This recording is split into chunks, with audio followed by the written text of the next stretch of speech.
Recording in progress.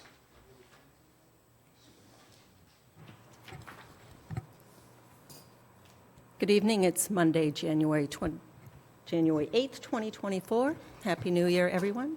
And this is a meeting of the Southborough Planning Board. The Planning Board is now in session. First item on the agenda is a statement I would like to make. I wanted to address some factual inaccuracies in emails sent by the proponent of 250 Turnpike, disparaging the board members, and the town planner. The town planner, myself, and this board have followed the same process with this project as with any other, adhering to town code, mass general laws, and the conditions of the approval for the project. With respect to the easement, the major site plan for this project was approved in December of 2022. The proponent could have submitted the easement language for review any time after approval. The fact that they waited until the end of November 2023 is not on this board. The proponent bypassed the planning department and submitted the easement language directly to town council. The planning department received the first copy of the easement on 11/27/2023 at the request of town planner. On December 11th, 2023, the planning board discovered that town council only reviewed the easement as to form, not to determine if the easement language met the intention of the major site plan approval condition. On December 12th, 2023, the town planner requested through town administrator the process required for the planning board to receive a legal opinion from town council, a review to determine if the easement language met the intention of the major site plan condition. This major site plan approval condition required town council review and the acceptance by the planning board of the easement prior to planning department sign off on a certificate of occupancy. This could not be accomplished through administrative action. Town council opined on December 20th, 2023 that the easement language was consistent with the major site plan condition and accomplished the planning board's goals with respect thereto. The planning board did not have availability to hold a special meeting prior to the end of the year. With respect to request to be on an earlier agenda, on November 22nd, which was the Wednesday before Thanksgiving, the proponent asked to be placed on the 11/27 agenda, the Monday after Thanksgiving. Following the guidance distributed by the town clerk, this did not meet the 48-hour posting notification requirement. In addition, as mentioned above, we received town council review of the easement on December 20th, and the proponent didn't supply a bond proposal to the planning department until November 28th. So a November 27th meeting would have been pointless. With respect to the chair's bias, the meeting mentioned by the proponent for 250 on December of 2022 with the town planner and myself was requested by the proponent to discuss major site plan open issues, not the 40B. The planning board was briefed on the meeting by town planner at the next planning board meeting. I never voiced opposition of the 40B to the proponent. My opinion of the 40B at 250 Turnpike, as with the proponent's other 40B proposal, is neither support of nor opposition to, but rather are they in compliance with the applicable town code, conditions of previous approvals, in mass general law. There are serious questions on whether the conditions of previous approvals of 250 Turnpike would preclude the development of a 40B on the newly formed residential lot. The same questions raised by this board in their letter to Mass Housing and the ZBA. To conclude that because I and this board advocate for projects before the town to comply with all applicable laws and previous conditions is in opposition to 40Bs is patently false. but is instead us doing the job we were elected to do. The proponent took issue with an email they saw evidently as a result of a public records request. A board member had asked the town planner, not the planning board, a legitimate question regarding the permitted use of 250 Turnpike because the sign is misleading. Town planner looked into the question, answered the member, case closed. Nothing misleading, untruthful, or factually inaccurate as claimed by the proponent. Just a planning board member doing what they are elected to do. The planning board and the planning department have acted in a professional, non-biased manner throughout this project while adhering to town code, Mass General Law, and the conditions of the major site plan approval. That concludes my statement. If anyone on the board has anything they would like to add.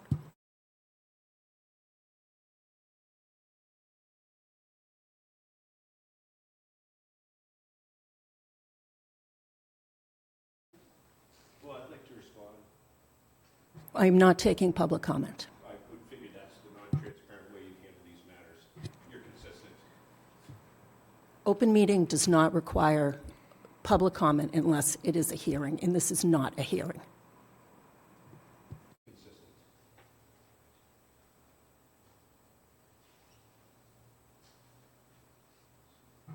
The next item on the agenda, 264 Corderville Road, minor site plan approval. Karina, do you want to update us? Yes, will do.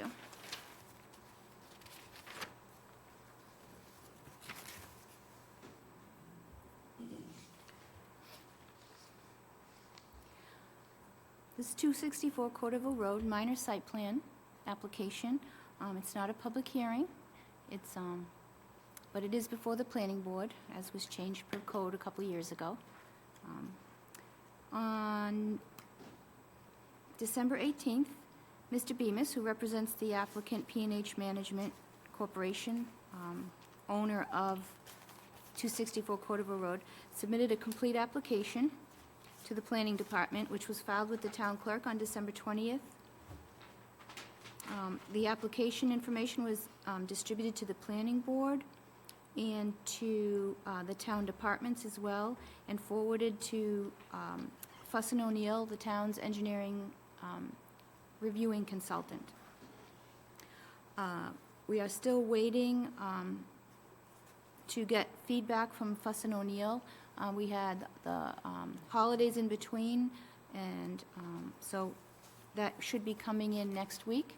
I updated Mr. Bemis this afternoon about that.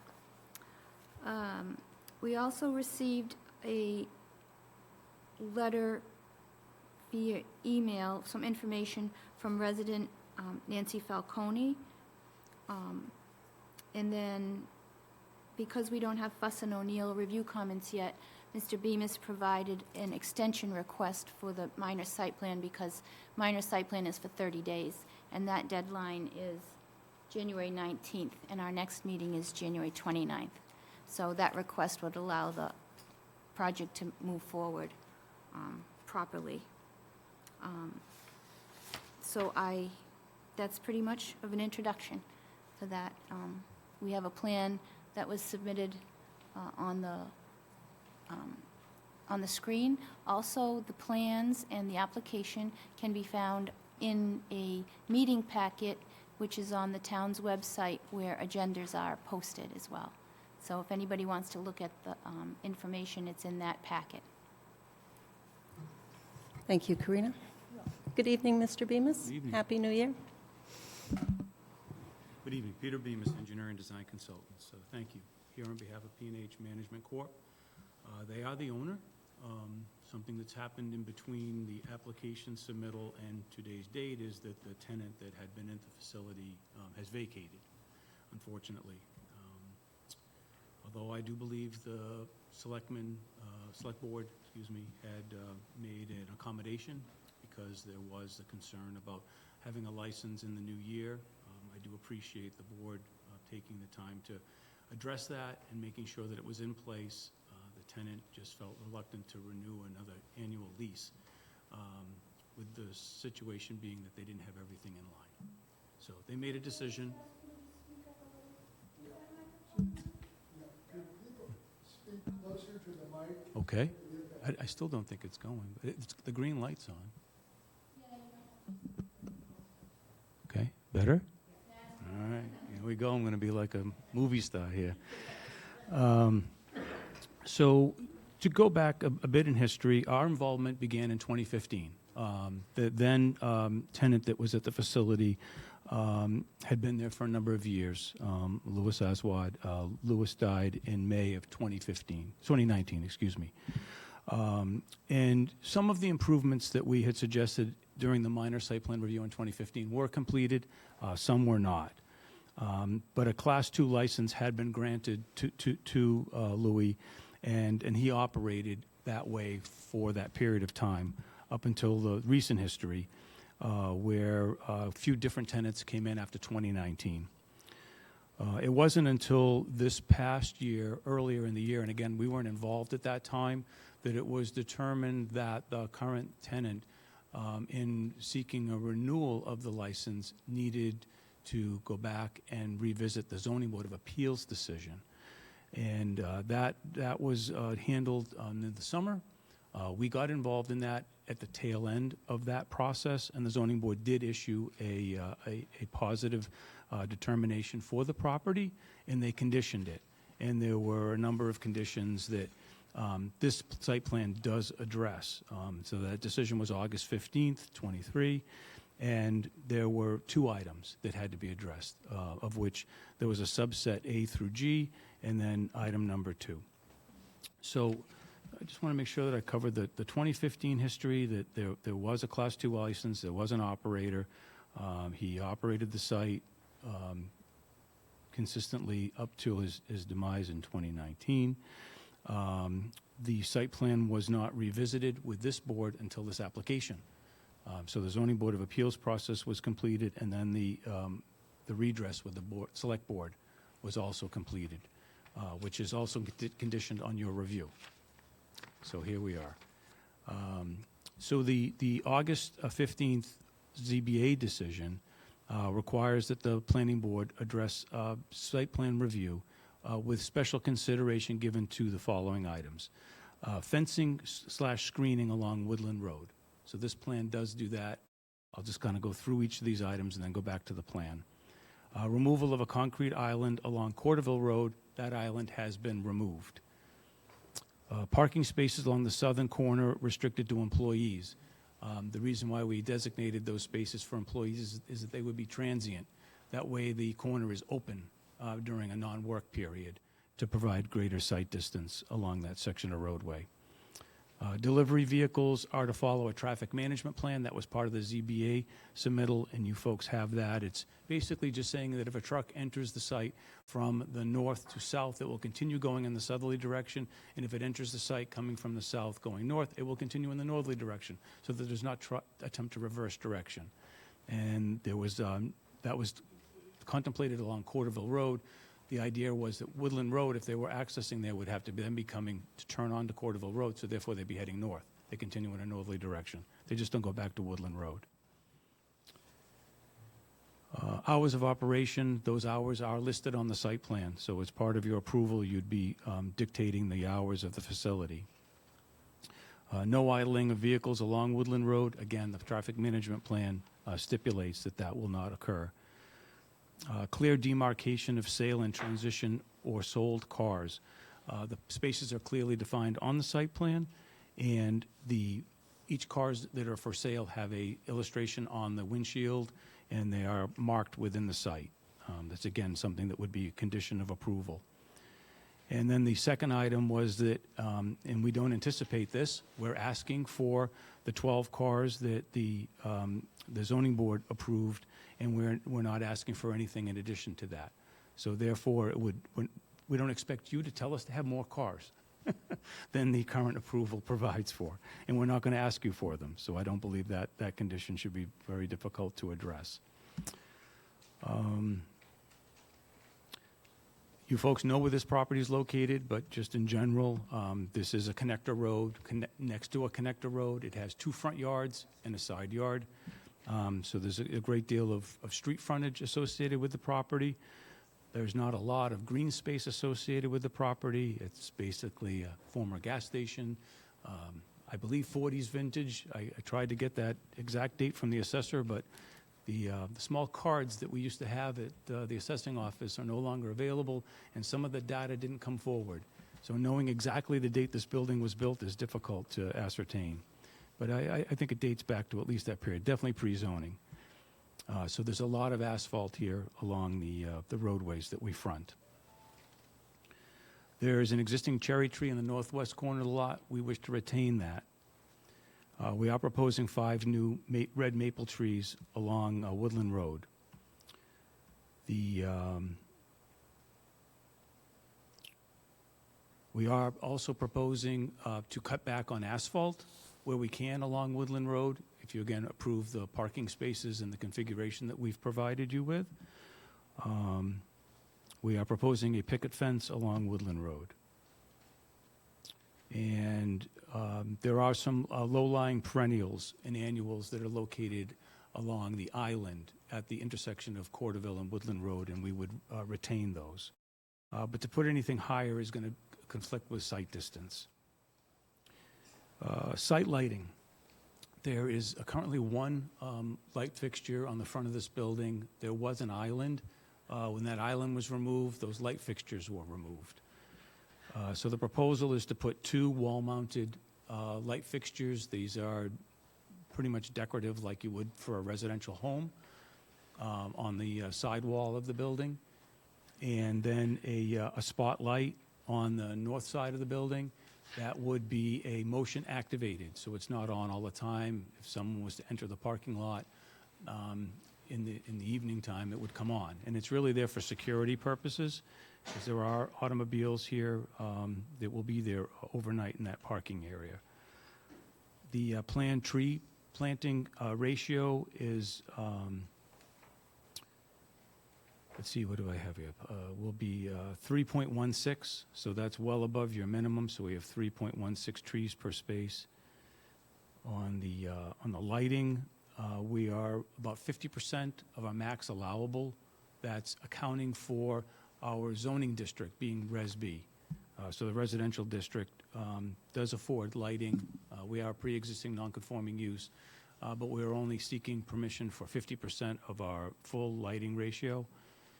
And these light fixtures are fairly low intensity. The 2 wall-mounted lanterns are 8-watt LED bulbs with 1,600 lumens, and the flood is 1,900 lumens. So they are, again, fairly low. I am asking you for a lighting waiver because they don't have bug ratings. These are residential fixtures. I struggled with this the last time I had to do this for you, and we ended up using a manufacturer that, I think it was, I'm trying to remember the name of the company, but they were extremely expensive. But yet they do provide you with that bug rating. These are really like standard Home Depot fixtures, and they just don't provide it. So I am asking you to consider the use and the application, and to grant a waiver from the bug rating component of the lighting analysis. Everything else is done but that. We are asking you for a waiver on parking space size as well. The northern bank of parking spaces and the 2 along the east are 9 by 18. That's the way the parking area is currently configured under existing conditions. Those are parking spaces for sale and transition only, not for employee or for customer. And the other spaces are designated 9.5 by 18, or in the case of the handicap space, it has the 8-foot space and 8-foot aisle to have full compliance with that provision, excuse me. We do have building inspector confirmation on the parking. We used their analysis in the table that's provided on the plan. And we believe the site plan is in accordance with your minor site plan requirements and in accordance with the ZBA decision, so that we've addressed the points that they raised in their August 28th decision. So it's a two-sheet plan set. Again, the illustration on the left is the existing parking space configuration. The illustration on the right is the proposed. As you can see, those parking spaces are all retained, the 12. And then the next parking space is a 9.5. The island is expanded and reconfigured so that we could accommodate the handicap parking space according to the current handicap requirements. And then the reconfiguration on the south side affords the employee parkings to fit within the existing asphalt limits and comply at the 9.5 by 18. If the person could advance the slide, I'm not sure who's controlling that. I'm not. Thank you.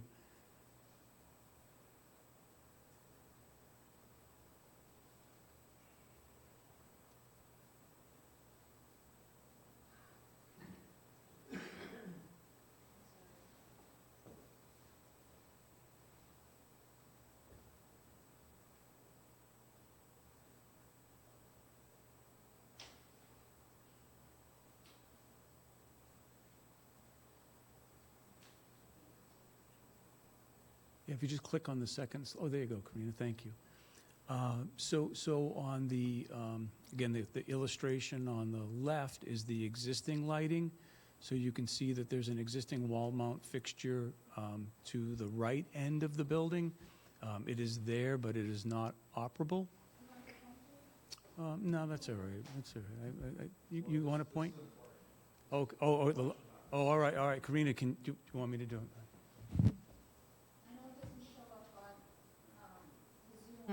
But at least we can see it here, and if you explain it while you point.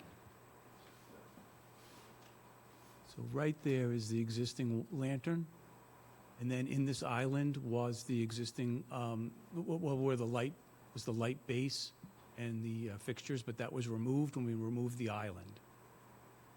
So right now, that is the lone light fixture that's here. And then on proposed, we're proposing 2 lanterns on the left and right of the doors, and then a spot that's here. And can you scroll with this, Karina, on the slide? The light fixtures are located up here on the right hands. You just pull down. There we go. Whoops. Right. There we So go. then this is the spot. This spotlight is similar to what I had shown you recently for the 28 Turnpike Road site. And then this wall lantern is the is a standard Home Depot lantern fixture with an 8-watt LED bulb. So that's what would go here. The spotlight would go here. The spotlight is only motion activated. This fence is similar to the fence that's located here under existing conditions, both on the left view and this view. That is for the enclosure for the dumpster, which will be located here. This fence right here is the picket fence. That fence will be located along Woodland Road to these limits here. We don't extend it along this edge because of the sight distance issue for vehicles that are turning here. This is pretty much an active corner, and we just don't want to inhibit sight distance from the north, people looking north. The only thing was on the first sheet, I'm sorry, that the hours of operation were listed there. I just wanted to be able to show you everything. So these are the meets and bounds of this property. This is the parking allocation summary. It is exactly as the building inspector has determined, the handicap parking space provisions, and then the waiver request for the alternative size for the existing spaces. And then if we zoom in on this, if it can be done, it's the zoning table, ownership, and then hours of operation. It's coming. Okay, just a little bit to the You can right. see her moving it. No, go back. And then to the, go back, and then to a little bit this way. Yeah, up the other way. It's right here. Yeah, right here. Hours, it says hours of operation, so the very tail of, just above the drawing title. So it was Monday through Friday, 9 to 6, Saturday, 10 to 4, and Sunday was appointment only.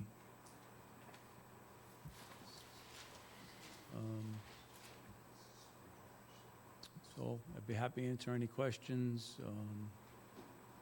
We've set this up again in accordance with your requirements, so there's a signature block. It'll be a plan of record for you and going forward. We did that the same way in 2015 when we went before the Site Plan Review Committee. Can I just ask, did you revisit this with the building commissioner, with the handicap parking spot? When you redesigned it? Because when you first talked to him, you had a little bit different configuration. Yeah, we had the 12-foot that was there today, which had been the requirement back in the day. So it's just, this is in accordance with the requirements. I didn't go back to him again.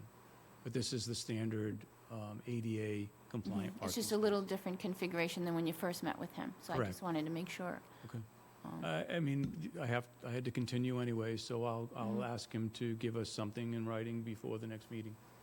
Okay, and then I just wanted to point out as well that we did receive an email from Case Burlingame, the building commissioner, back in November, when he first looked at the plan. It was a little bit differently configured, and that he did cite that the spaces were not to size, that they were 9 by 18, and that the handicap spot needed to be a van accessible spot with an 8-inch wide cross hatch.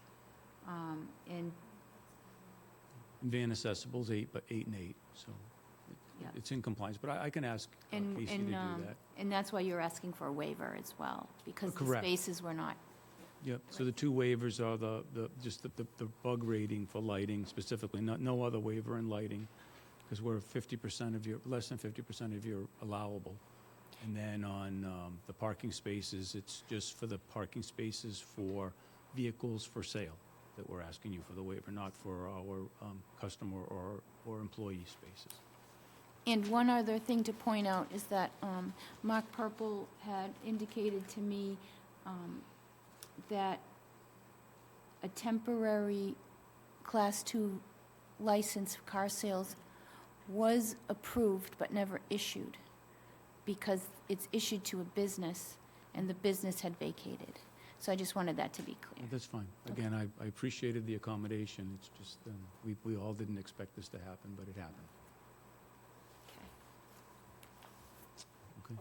I'm all set. Thank you. Thank you very much, Mr. Stein. So, Peter, with no photometrics, how do we know if there's not going to be a light trespass off the property? Yeah, so I have given you a calculation. The photometric, we are using a light fixture that is dark sky compliant in both instances. And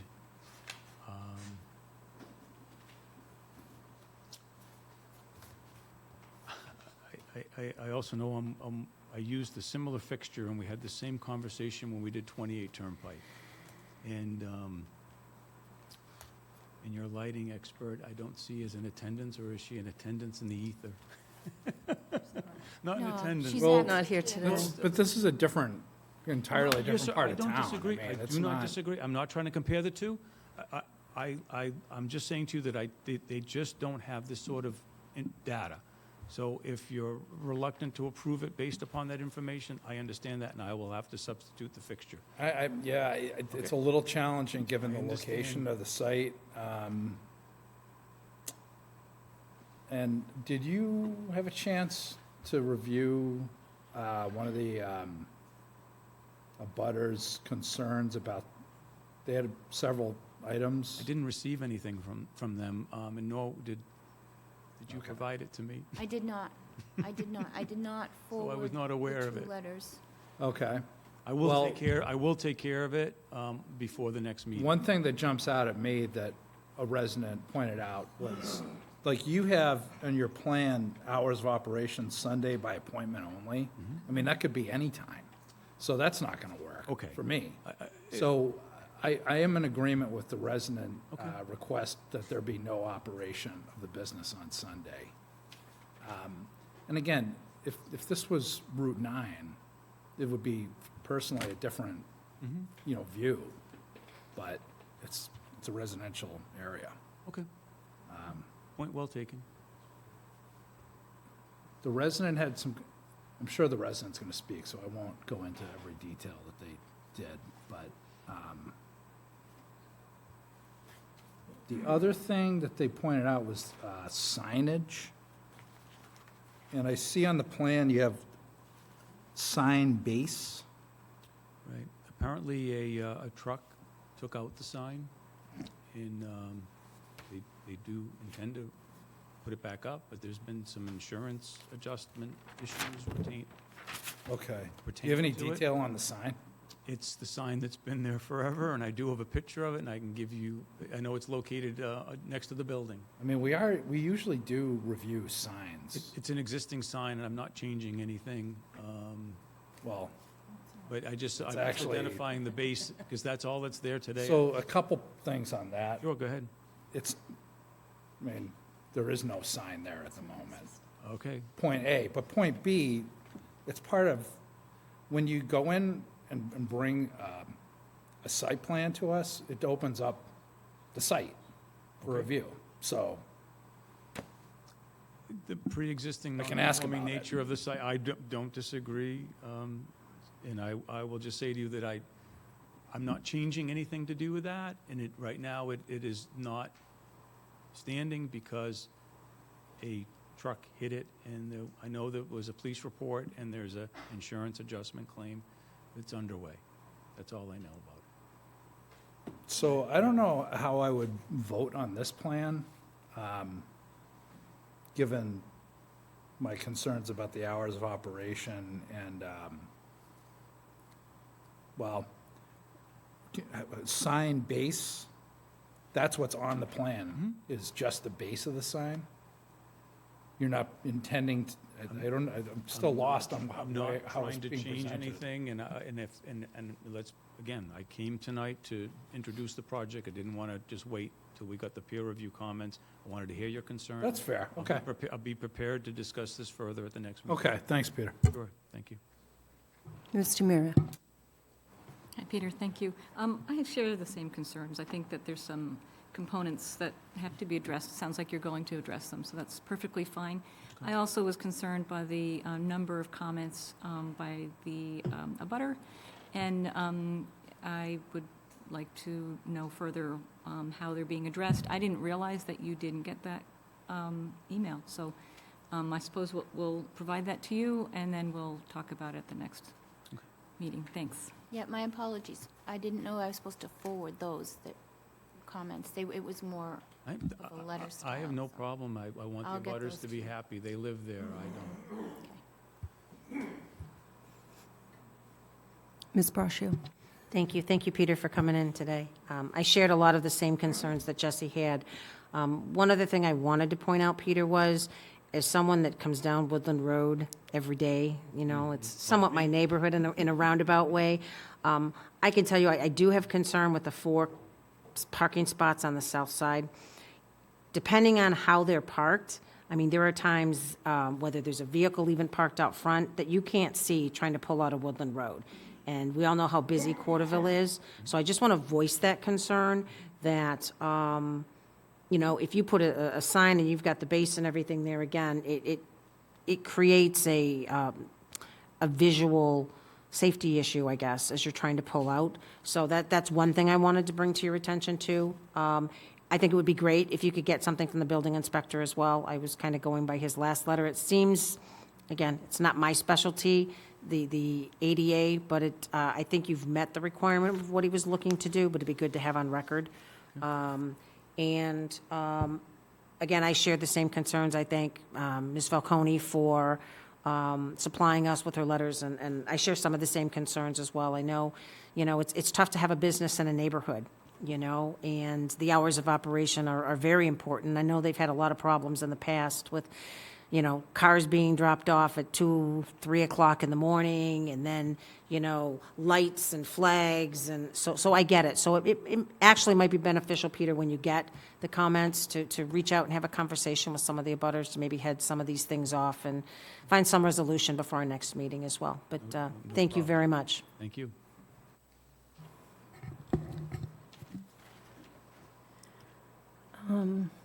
So there are some landscaping things that don't comply, like the 20-foot landscape buffer along the boundary of residentially zoned property, and minimum 15-foot landscape buffer for street planting.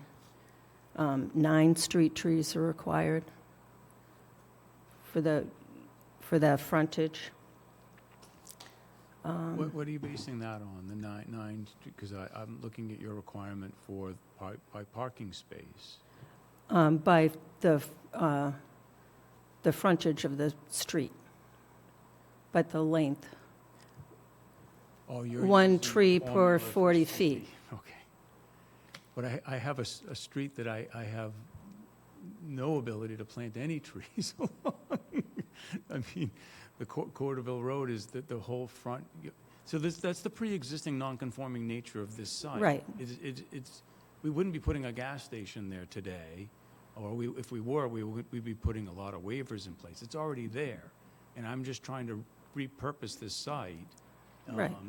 in a less onerous way, I think. If you look at what had been there, its history, versus what's being proposed, it is a much less intense use. But I think there needs to be some effort for screening, because that was a Okay. huge issue that was brought up Yeah. at the Zoning Board of Appeals. I tried to do that with this, but I'm still open to trying to So- do a better job with it. So brings me to the fence, which that's supposed to, like, screen the activity on the lot from the neighbors, but it's this little picket fence. Does that meet that purpose? I think we were trying to enhance the appearance along that street, for sure. I think to put any other kind of fence because of the available land that's there would be impossible, because case in point, this snowstorm, and you look at where the snow piles are, there would be no fence any longer standing, because the town is pushing the snow onto this property. There's a very narrow setback. I just don't think it's practical to put something else that's there. We picked the picket fence, being a wooden fence, so it's going to be a little bit more robust than a PVC fence, and also having the ability for the snow to go through it. Honestly, I didn't think vegetation would even work, because it's going to get plowed over. So that's why we also picked the street trees, having a little bit more, be more robust So, to withstand the. which makes me come to the street trees. The red maples, are those salt tolerant? If you advise what's a more salt-tolerant tree, I will certainly select it from the native indigenous species that are Okay. available. I'll send you my I would list be happy to of have salt that. tolerance. Okay. The cherry tree's doing okay at the other corner, but we planted one on the Woodland Road side, and it didn't make it. So it's interesting that, maybe there's less salt on 85 side, I don't know. But Or maybe a little bit better soil. There's all maybe. I'm kinds sure there's of, a lot of combinations of things, but there were 2 cherries that were planted back in 2015, and only the one on the northwest side survived. The one on the northeast side didn't. Did we previously send you the salt-tolerant list? I don't recall. You don't know, But okay. I'm open to a suggestion on the trees. Certainly oh, I think that plant we more did. of them. For 20, was it 28 Yeah, we may- Turnpike maybe. that would, that I it- thought we ended up with the maple, though, at the end of the day. That's why I picked it. oh, I'm sorry. I'm almost certain that's what we selected for the final tree, but that's okay. So the special permit decision stated 3 employee parking spaces, but this has 4? Yeah, so that was the way, because we were using the existing site plan. We didn't know so I understand in the process, 2015 site plan was completed.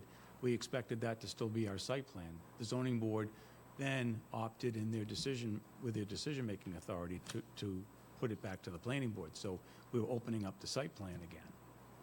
All right, Okay. so then when I opened up the site plan again, the building inspector weighed in on the parking spaces and indicated that the 12-foot handicap parking space wasn't going to be acceptable any longer, and so that I would have to do a van accessible space that's in full compliance with current ADA, which is the 8 and 8. So I needed 16 feet instead of 12.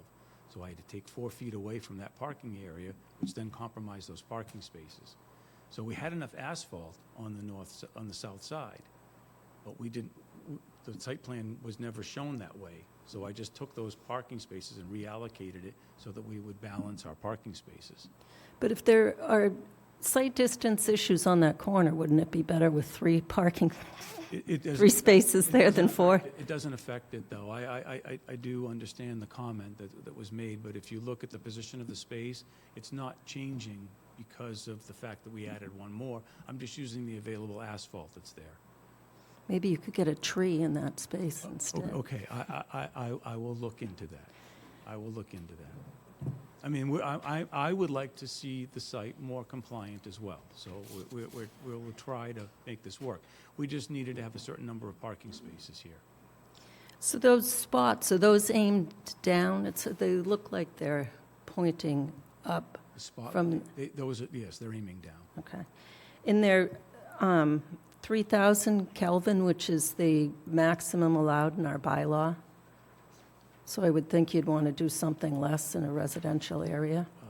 Sure. I honestly, I was challenged to try to find a spotlight that would be compliant.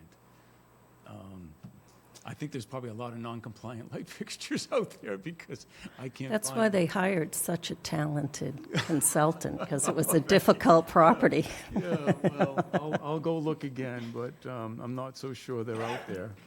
And are there any hours of lighting, or is that motion detector light, can that go on anytime a It's raccoon really walks by? I don't think a raccoon's going to trip it, but it was for security.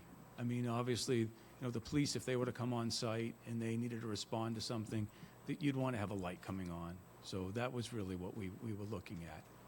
I'm open to doing what's necessary for that. It's definitely not going to be a high requirement. This time of year, obviously, if their hours of operation, are till 5 or 6 o'clock, I've forgotten what was on the plan. I know Saturday was till 4.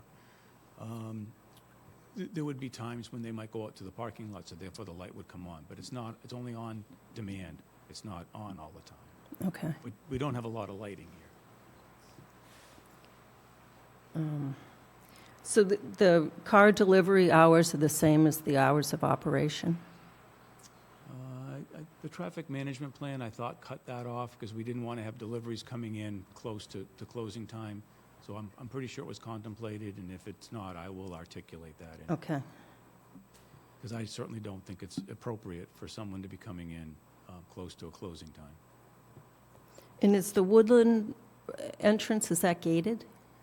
No, we kept it open because for emergency vehicles, but that's it. They had put cones across, so they were trying to restrict traffic. They didn't want people coming in that way.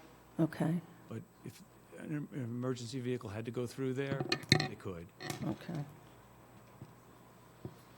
All right, I think that's all that I have. Okay.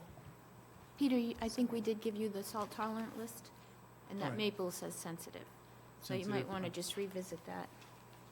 Oh, yeah, that's what So I'll definitely update that, and then we can look at, possibly some more trees. I mean, it just at some point, they are fairly close together along that frontage. And then you got the driveway, so I'll look at it again. So anything that can be done to try and, Soften it, I got yeah. it. Does anyone in the audience have a question or a comment? Up to the microphone? And if you could just identify yourself and give your address? Sure. Laura Vaughn, 198 Woodland. I just had a question. If we have additional concerns about the site plan, should we email those prior to the continuance, or what's the best way Sure. to get those to you? Yeah, absolutely. Just email it to me, and we will forward it to the planning board members so they can look at it ahead of time. Great, yeah, because I did have a concern regarding the screening, the fence, which was brought up, and then additionally, the access from Woodland Road throughout the ZBA conversations. Several members of the ZBA wanted to see that entrance blocked off, so there was no entrance or exit onto Woodland Road, which I didn't see in the site plan, so, thank you. I'll say the site plan, we did not do that. I mean, if the board feels as though that's something that we should, consider, I'll take it back and we can, put together a sketch that shows that. I'm agnostic on that issue. I'm looking at it from emergency vehicles. Having gone down Woodland Road and had it blocked off because there was a bus and a car accident at Woodbury, you didn't go any further. And the only way to go back was to back Woodland. Well, if there was ever a need to get from one street to the other, this is another viable access that would be cut off if there's something happened at the Corderville intersection with Woodland. So it's something to think about, that's all.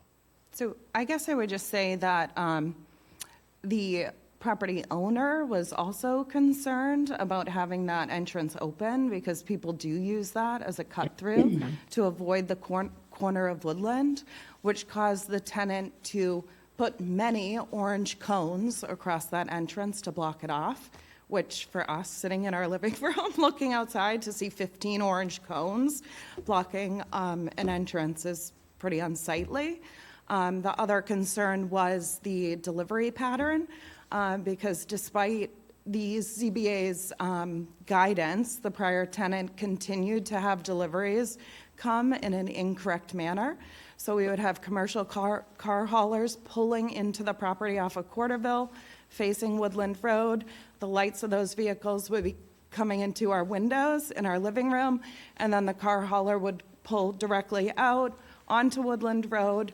Obviously, a huge commercial vehicle would block both lanes of traffic and create issues there. So it was my understanding that that's why the ZBA wanted that entrance blocked off. Thank you. Anybody else? Anybody on Zoom have any questions? Raise your hand. 14 attendees and no hands. Correct. And just for the abutters, be rest assured your information was forwarded to the planning board members that I've received, and I will forward it to Mr. Bemis. Yeah.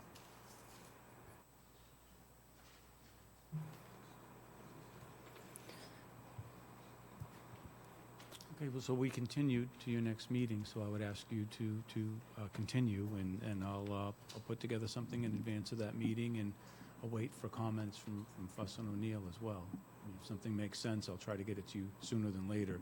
So Okay. you can weigh in on that. Right, and again, Fuss and O'Neill indicated to me that it should be next week, Okay. by the 12th. I think the 12th is the last day, right? 8, 9, the week of the 12th, Okay. which is, yeah, next week. And as soon as I get them, I'll forward them to you, so you can work on those as well. Thank you, Mr. Bemis. Mr. Stein? I don't think we need to do that. Yeah, we don't need a motion because it's not a public hearing. Oh, okay. We're just agreeing to continue, and we did receive your extension request, which we'll formally sign. That's just for the decision deadline part. Thanks. Right, Thank you, Peter. just to be clear, we don't need to vote on the extension. It's a discussion item. Okay.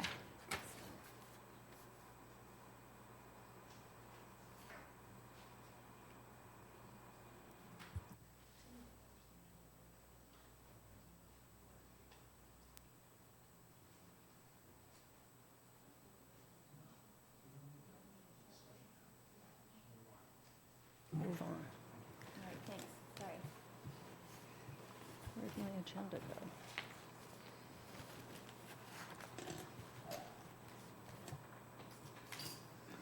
Okay, the next item on the agenda is 10 Winter Street, accessory dwelling unit application.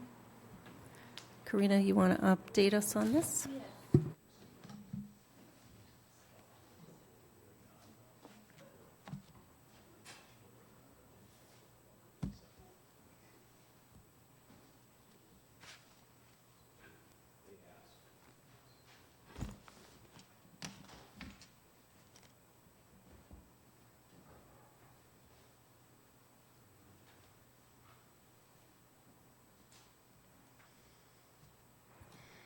All right. Hi, Patty.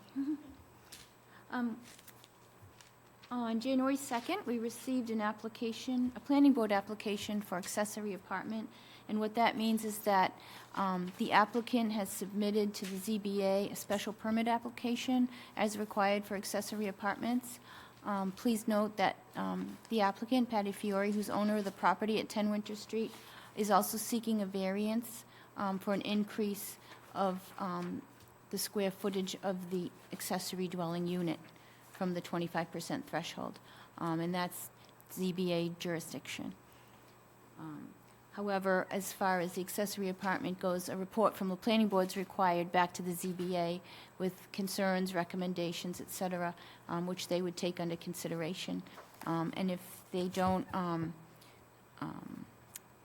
go by the conditions or concerns, I believe they have to state that in their decision when they write their draft decision so that it's covered.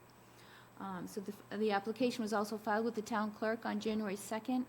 We provided copies to the planning board on the 4th. And here we are at this evening's meeting. I can give you a quick little synopsis. 10 Winter Street has an accessory building in the rear of the yard, and it's approximately 1,080 square feet. And the applicant is proposing a one-bedroom apartment there with a, I want to say habitable floor area of approximately 894 square feet. No changes to the outside of the building. No shrinking the building. That's the size that you want to do. The current house there is a 3-bedroom house with approximately 1,700 square feet of living area. And there are 2 driveway entrances. One is, I believe, like 40 feet long, and the other is about 80. We measured it off the GIS mapping approximately.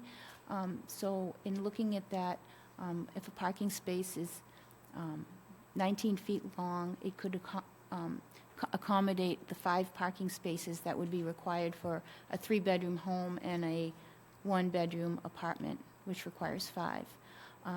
Just note that the Board of Health indicated that the septic system is for a 3-bedroom septic system, so that if this accessory unit is approved and built, the existing house would have to be restricted to a 2-bedroom, which has been done in the past with a deed restriction, something like that. Stealing all your thunder, Patty, but I figured I'd help you on this. Okay.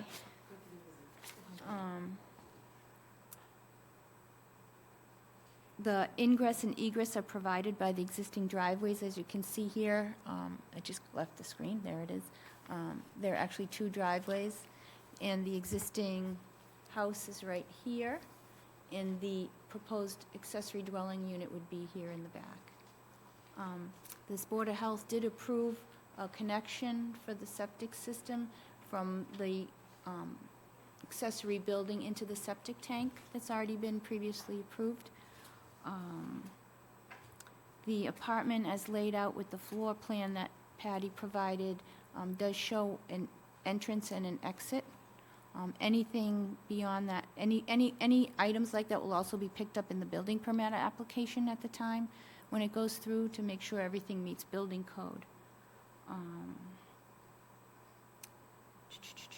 And I think that's the scoop on that, and if Patty wants to add to that. Welcome. I'm happy just to answer questions. Okay. This is a building that's been in the back of my property, and it's basically used as storage, and I think it should be put to a better use. Very good.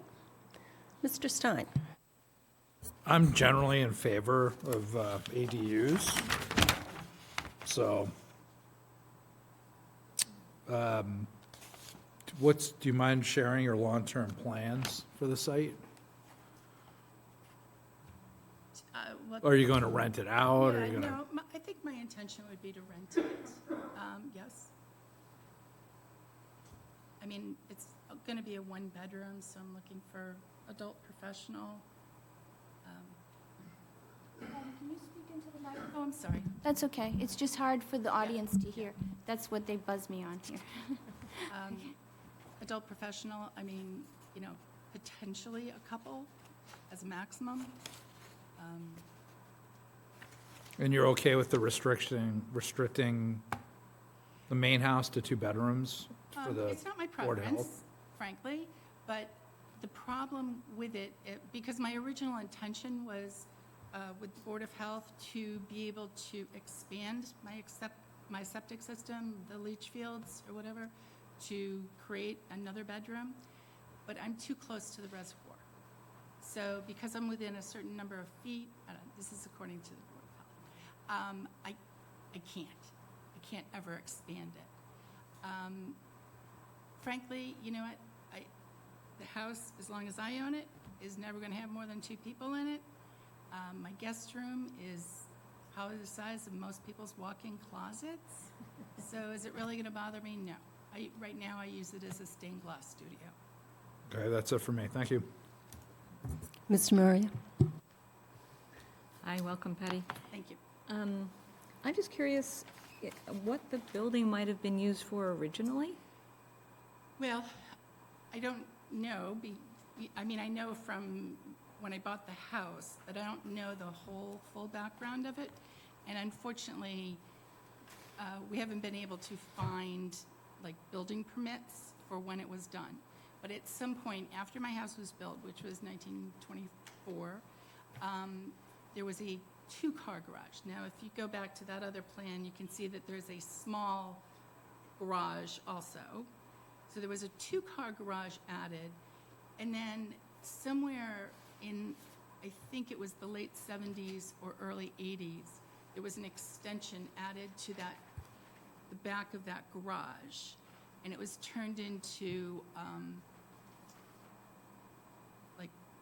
a home business. Coincidentally, back in the 80s, I had a client that lived in this house and had a DJ business. I didn't realize this until after I bought the house, but it was really coincidental. So, I know at that point it was used for DJ business. When I bought it, it was that gentleman's father who lived there, and he had a drapery business. So the front building, the original 2-car garage, was the office, and the back room was the workroom. Interesting. Okay, so it's a kind of combination. It's maybe a historic property with a 70s addition or something like that? Right. So my house is listed on Macris Yeah. as a historic property, but that building was not built at the same time. I just want to say I support it. I support ADUs. I think you might know that the Select Board, Mr. Dennington and Doris Cahill from the ZBA, myself on planning, have been looking at the possibility of a ADU bylaw that went to the Select Board, I think by the end of the year. And the recommendation from the Planning Board and also the decision of the Select Board was to wait. The state has put forward a housing bond bill, which may make ADUs by right, and so we want to see how that shakes out and what happens there. But it does not address detached buildings necessarily. We want to see what the state has to say. But the vision, I think, of what we were looking at was accessory dwellings within a primary structure, but that wasn't our task. But that it's very interesting to see a project come through. I really support the use of a building that's already on your property. Right. And so regardless of what comes through into town, and maybe for future warrant article, and also if the state ever does anything with ADUs by right, it's it's still very interesting to see who comes forward. And we understand, too, that it's an onerous process, and you're sort of making that point. So you've had to go to the zoning board, planning board, and Board of Health. And so the idea of ADUs by right would be to try to streamline that process so it wouldn't be so onerous. It is onerous, so I recognize Absolutely. that. And to make an ADU process more attractive to people, to up your percentages in this town, it has to be more simplified or less onerous, as you say, yes. And do you mean it's because of the size of your primary structure with what you're looking to do with the That's one of the addition? issues, and just that, I have to seek a special permit. I mean, frankly, I'm prejudiced here, but in my personal opinion, this is the ideal situation for an ADU, because it is a separate building. It's not going to infringe on anyone living in the house. There is separate parking and separate driveway. There is no off-street parking or on-street parking that is going to be used by anyone that's living there. I mean, frankly, you know what? I have solar panels. You can see kind of on the right side there. I have 28 solar panels, and most people don't even know I have solar panels because you can't see it from the street. So I personally think that this is a prime piece to create an ADU. But if it's too complex to make it unattractive, you're not going to get what you're hoping to achieve in increasing these. I totally agree with you, and I think we'll continue to look at it. So thank you for coming forward. And Yeah. obviously, part of my concern is that the building is bigger than the town wants it to be, but in order to create an ADU. Yeah, thank you. Ms. Braccio? Thank you. Thank you for coming, Patty. I'm very supportive of this. This checks off my diversity in housing. This is truly diversity in housing. It's not something that's too large. It's something, as you said, a young professional, some young person from town even that, wants to get out of mom and dad's house. It gives an opportunity, or even an elderly. So again, this checks a perfect box for me. And, I would hope that ZBA is also going to be supportive of, being over the 25%. I mean, 894 square feet is, small livable space. I don't think you can actually do anything smaller. I like what you've done on the plan that you have with it, so I thank you. And I just wanted to thank Karina. This was my first accessory apartment like this, so Karina was very helpful to me in answering. Yeah, I was hung up on the septic, and I was like, well, why are we looking at this and whatnot, and it was great for her experience to explain to me how it can be done. So I'm very supportive of this, Patty, and I think it's really great that you're doing this, so thank you. Yes, thank you, Patty. I think this is a great project. We did a roof raise on my house, and I had to deed restrict my house to 3 bedrooms, so for the same reason, because I didn't want to upgrade the septic. Just a couple zoning geek questions. Yep. The ZBA hearing notice says the property is in industrial and residential districts, but I didn't notice that. oh, okay, so that's just incorrect, because from what I saw, it's just in the Res B district. As far as I know, it's just Res B. I actually questioned them because the hearing notice says my address is Southborough, it's really Fayetteville, but they said it was fine. Okay.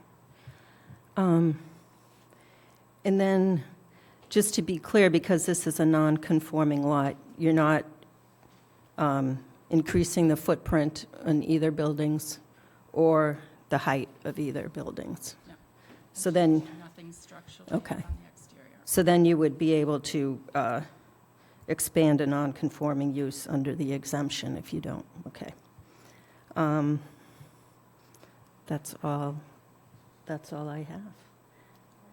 And I would like in the report to mention that 174-19B5, that exemption requires that no change in footprint or in height.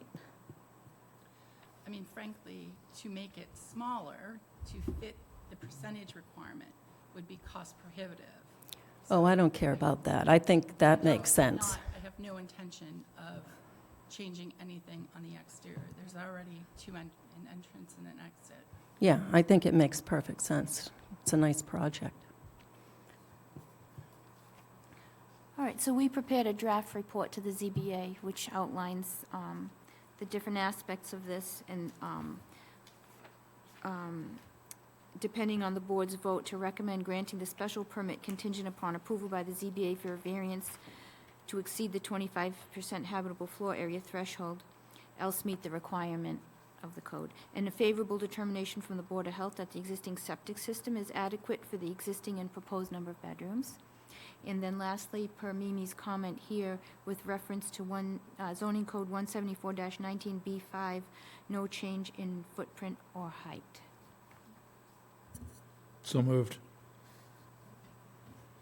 Second. I have a motion and a second. Any discussion? Seeing none, all in favor. Latrell, yes? Stein, yes? Demiria, yes. Brashear, yes. Thank you very much.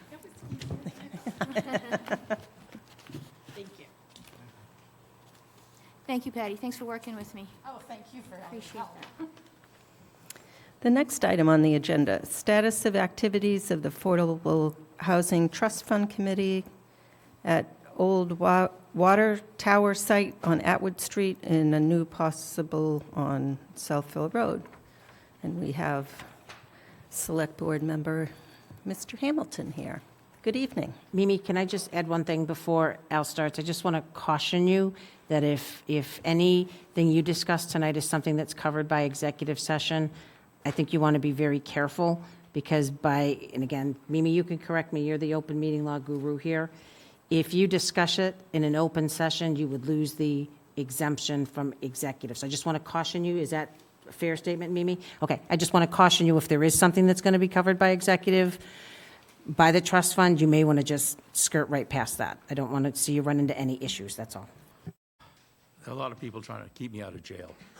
I'm sure Maybe it's not an there easy. too. Yeah, I sent a presentation. I don't know can you pull it up? This is just a courtesy briefing, so I'm here in my capacity as the chair of the Affordable Housing Trust Fund Committee, and we are looking at two parcels, and I'm going to go really quick over one of them. The first thing that we're looking at is the possibility of putting affordable housing units on Atwood Street on the old water tower site. And if you could go to the next slide, please. This is just a locus of where it is. The old water tower site is within half a mile of the train station, just for your reference. And if you go to the next slide, please. The parcel we're talking about is the one here called Parcel 1, which is owned by the town of Southborough and has been owned by the town of Southborough since the 30s. It was the site of an old water tower that came down in 1991. It was removed. And we have been doing some work to try and identify what it is possible to build on it. We have hit a minor hiccup, which has caused us to pause. It appears that the common practice was to use lead paint on a water tower and possibly PCBs, and so we're having the site tested. We should have more information available in a couple of weeks, and then we're going to know whether it's full steam ahead for the annual town meeting or whether we need to do a reset. But the goal here, the site would support 2 single-family units by right. I think it's quite likely that we would like to go for somewhat higher densities. I don't know that we need to make sure that whatever we build works in harmony with the neighborhood. But that is the current plan, is to go to a town meeting and ask for that parcel to be transferred to the Affordable Housing Trust Fund. Then behind that there is a 3-acre parcel, but we're not interested in that at the moment. We asked the owner if they were interested in selling, and they were not. So we're leaving that as it may be. Then the next slide I'm just going to mention very briefly, because this is knowledge, is we have an interest in a parcel of land on 57 Southville Road, which currently has a cape that is in very, very poor condition. And I'm not going to say much more than that, other than to say that the trust has an interest in that parcel. So I think the message is that for the last 10-plus years, we have not deployed the Affordable Housing Trust Fund, and it is a policy goal of the Select Board to expand our affordable housing, and it is the goal of the Affordable Housing Trust Fund to deploy these funds to produce affordable housing in the town of Southborough. These are just a couple of examples of what an affordable house looks like. One is, the one on the left is the standard house that Habitat for Humanity builds. I volunteer there, so I help build those houses. The other one is a house that's a duplex in Northborough that's right in the center of town. You would never know that it was an affordable house that's just a house. So, any questions? Mr. Stein? So, just going back to the 3 parcels, parcel 2 owned by 40 Atwood Yep, in the middle, that one is now off the table? yes. Okay. Yeah. And, We asked the owner if they were interested in selling. They said no. okay, so we're really just focusing on parcel 1. That's correct. Okay. And what is the status of the procurement process? It's on hold. We're not going to do, we're not Okay, going to but spend I- a lot of time and energy. I'm sorry, which procurement process are you talking about? We had discussed in our committee sending out letters to Yeah. possible developers, and I had asked a question about procurement process. Oh, okay, sure, I can give you the answer because I have now been schooled by the town council. The basic thing is, we're going to have to do an RFP. The RFP will probably, and has to go into the central register for 30 days, the standard procurement process. And then we would, it is the Affordable Housing Trust Fund that has to issue the RFP according to town council. And so then we have to have standard criteria for how we evaluate those, it's just basically a weighting. And then we open up the bids, basically on day 31 or day 30, and then decide if any of them make sense in terms of a partner to build, a development partner. But it's a pretty standard government RFP process. Okay. And then I think we had also talked about communication with, written communication with abutters. Yeah.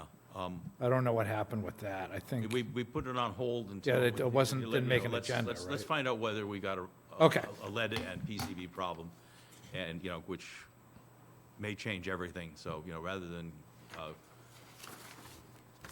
getting everybody excited before we have the facts in place. and 57 Southville? Yeah. Maybe I missed detail on that. You Yes. said something to the effect that the trust is interested in that site. That's all I'm going to say on that, because it is Okay. subject to executive session. Thank you. But I was just giving you a heads up. Al, I appreciate Ms. you Ma- coming in. I don't have any questions, but really appreciate the update to the board. Thank you. Ms. Brascio? Thank you. Thank you for coming in. I will say I'm glad to see the discussions on Atwood. I know you have the presentation that I had done for capital of the town-owned parcels, and I know that I had brought that to Shopsy. So it's good to see that there is discussions, good, bad, or the ugly on the Atwood parcel. So it's nice to see. I know, Jesse, I think you and Dorianne had some discussions, if I'm not incorrect, on Atwood. You guys had looked at that and talked to a few people? It's been on the Shopsy agenda a number of times and continues to be on our agenda, so. Yeah, so it's just my sharing my thanks for moving in a direction, both Shopsy and the trust, to, find a way to facilitate some additional housing in town. Thank you. Yes, thank you, Al, for coming, and thank you for starting this conversation. Were you thinking of doing a local initiative on Atwood? Because you said you were looking at possibly more density. Yeah, I think if we do more density, then you'll be seeing more of me. I don't think we would do anything more than a duplex. I think anything more than that, I think, would start to impact the character of the neighborhood. But I think a duplex is something that we are considering. And so you said parcel 3 on Atwood, don't have interest at the moment? But that's protected open space, that No, can't I'm be. sorry, it's parcel 2. Okay. And parcel 3, Parcel 3 is open space, okay. yeah. It's just- And that's shown just for, Just because it was a big hunk of land and I wanted to identify what it was, but yeah, that's okay, owned by the town and it's open space. very good. Thank you. There's some hornet's nests I don't want to poke. Very good. Any other questions? Thank you. No, thank you very much, Al, appreciate it. I did get your phone call, and I figured it was answered in the prior. I got the calls. Okay. Good. Thank you. The next item on the agenda, MBTA Communities Planning Board Proposed Overlay Districts Process used for selection and the next steps. Is that you, or is Colleen going to speak to that?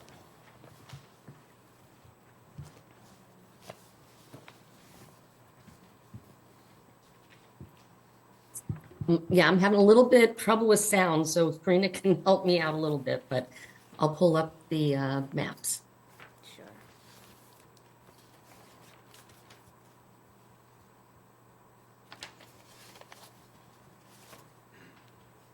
So as Colleen is doing that, Colleen is my business admin to planning, and she's facilitating from home today because of the snow. They got hit further north, a little bit heavier, so she had some troubles getting in. So the planning board met on January 3rd, I believe it was a Wednesday, at 1 o'clock, in order to have a final working, a continued working session to come to terms with selecting overlay district areas to meet the MBTA community's requirements, which again is 10 acres within the half mile of the train station, 50 acres total in the town, which then required a 25-acre contiguous portion of land, and then also 15 additional acres, no less than 5 acres in size each. So culminating out of the information forums that happened last fall, the mapping sessions that followed that, and then the working sessions that the planning board had. These are the currently proposed MBTA community districts overlay areas. I just want the public to note that it's our intent to publicly advertise for a public hearing on January 29th for this zoning amendment, at which time the public can provide comments and, more information if they choose to. But that's a requirement by state law, that all zoning amendments have a public hearing with the planning board. So that will be generally the next step. So I don't know if you want, Colleen, would you like to explain the areas? Sure. Okay. Can you hear me okay? Yes. Yep. Okay, good. So this first area is down by Southville Road, and we had sort of a couple of selections to go with, and that was the work session prior to the last work session. And they really did a great job whittling it down, and then we whittled it down yet again with Bowler, which is our engineering firm that's helping us with this. And we added a couple of parcels right around here, just to make a connectivity for the contiguous district. These are the parcel numbers over here and the addresses if it's not a 0. So this area, half a mile from the train station, we needed to have 20% of the 50. So here's our 10% right here. And then we have Bowler, who has taken, our engineering firm, has taken this information and they're starting to plot it out for us. And there's a very confusing compliance model that I've got a short lesson on last week. And they're going to put it through that to see if it actually qualifies to be a MBTA district. So that's where we are in the process. We should be hearing from them, I think, in a week or so. So this one is the first area. And these areas are, the way I listed them were by the way they were voted. These were the top districts that were voted on at the mapping sessions. So the second highest vote getter was Area 21, which did have a little parcel over here, but we didn't think we needed it. And this is the Marlboro Tech area in Southborough. I don't think you can even get here from Southborough. But that does give us 14 acres. They did say it was, they did advise us it was okay to have just a one lot as long as it was over 5 acres. And then let's see, Area 7 was Turnpike Road. Well, let me.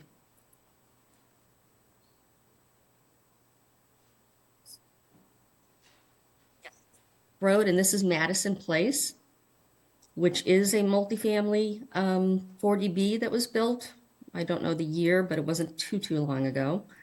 And then there's a few parcels, one here that we've added. There's a little one buried in here. But so these are the addresses of what we added, and these are the acreages. So it's actually a great area to have our 25 acre parcel. And we'll see if Bowler gets us into the compliance model and it works. So those are the 3 basic major districts that we're looking at. And just in case something came up that didn't work, the planning board took the initiative to keep this rolling and picked a few backup areas, we're calling them. So this area right here was also the 4th highest vote getter, and this is along Boston Road. This is a trailer company, shipping company, and then the 2 properties next to it. So this would only make a 9 acre parcel, but it could be a district because it's over 5 acres. We may or may not use that. And this area was another backup area, which has a lot of wet here, but it does meet the 10 acres. There's really nothing on them. I think that's probably because it's so wet. And that was our next thought for, extra areas that we might be able to use if we're having trouble complying.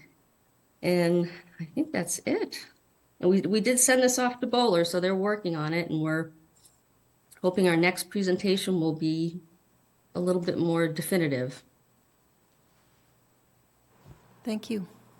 And just to quickly add, Bowler Engineering is our consultant who is working under a grant from Mass Housing Partnership Program, for which the town got a $20,000 grant.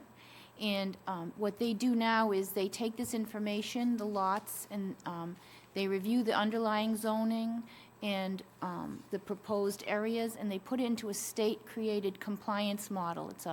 It's an application that has to run and tweak everything to make sure that, even though you have this acreage and there's some excluded land included in it, that you can meet the density level for the town of 15 units per acre.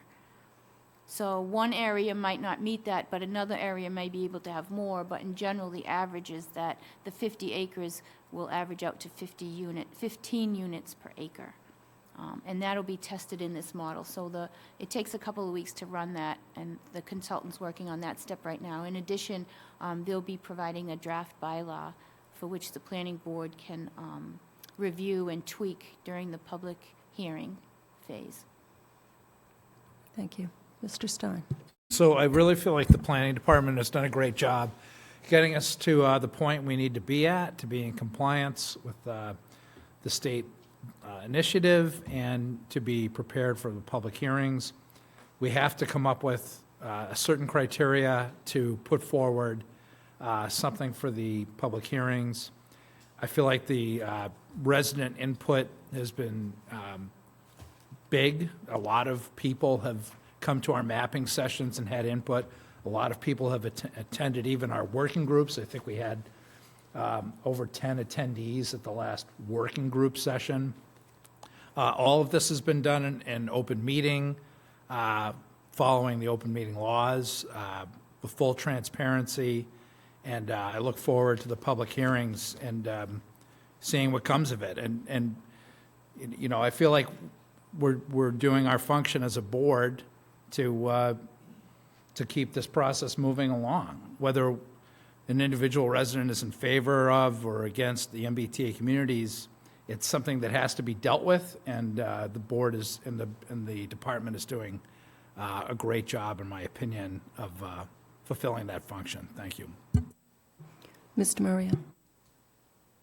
Well, I just want to say thank you to Colleen, who's really spearheaded this and has also guided the board throughout the process. I'm really happy to see the output and that in order of the way that the public has given us that guidance. I hope that others continue to join in the public process and come to our hearings and also support the final warrant article that's going to be put forth at town meeting. So thank you to the public, and I hope you continue to participate. Thanks. Ms. Braccio?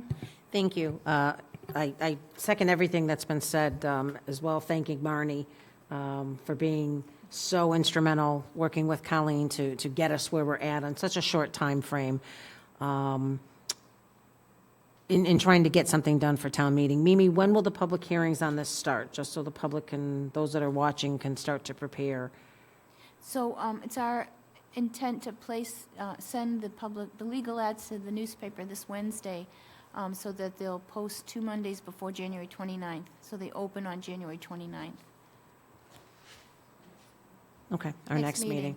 Okay, so anybody watching that's interested, we'll certainly look forward to any continued public comment from everyone, and January 29th. Thank you.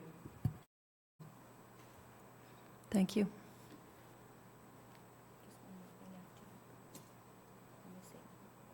Yeah. Oh, okay, I didn't know if you had comments. I did. I'm sorry. Just in case anybody was interested, I did pull up the compliance model. So this is kind of page is kind of the end result, where they model the unit capacity. This is they're calling it District 1 for South Station, and the unit capacity is equal to the 10 acres times 15 units per acre, so 152, and that's working for us. And these come through. Is that from Bowler, Colleen? No, this is the one I sent to you guys earlier from Andrew Pfaff. He's gotten quite good at adding the information in, which all feeds. There's all these checklists down here areas, parameters, District 1, 2. He's got a whole lot of things that all come together on this page, and it gives us a good idea of where we're going. Okay. And even Bowler said we looked like we were in a good spot. So Andrew said the same, so I was feeling very good about that. Great, thank you. Okay.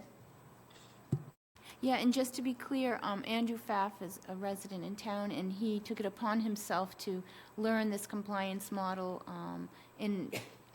partly in effort to provide input during the mapping sessions, et cetera, information sessions.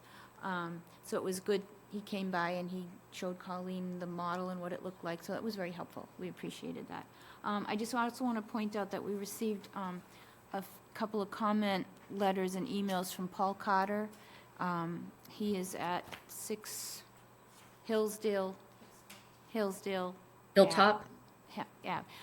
He couldn't make it tonight. I think he was out of town. But those comments were provided to the planning board members for their input prior to this meeting. I just wanted to point that out because he's been attending and providing a lot of input.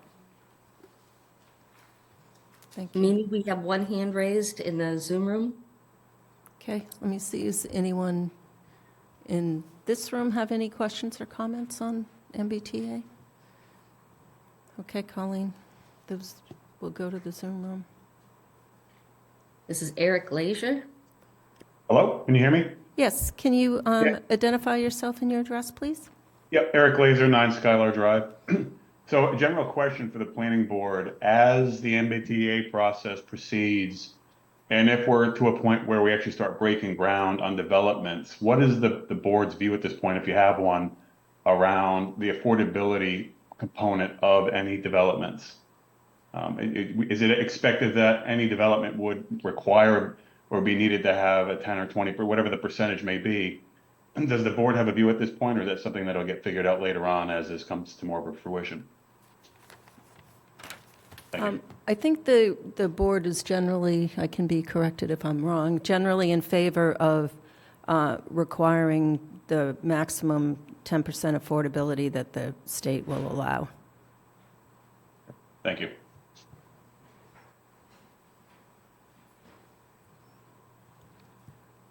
Anyone else, Colleen? And no hands raised. Okay, very good. So we look forward to opening the public hearing on the 29th and on to the next item. The next item on the agenda, 250 Turnpike Road, self-storage facility, major site plan status, drainage easement, and bond proposal. Can you update us, Karina?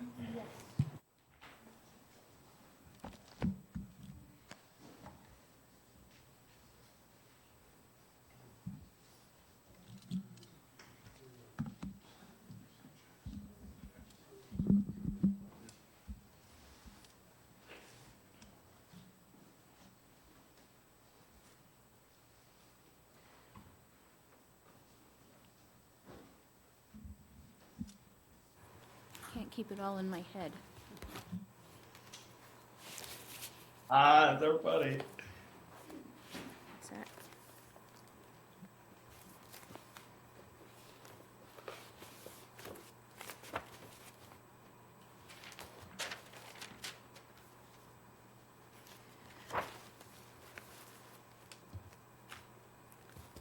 Okay. If you recall, back in late 2022, Ferris Development came in and permitted a self-storage facility, major site plan approval. They had received a ZBA special permit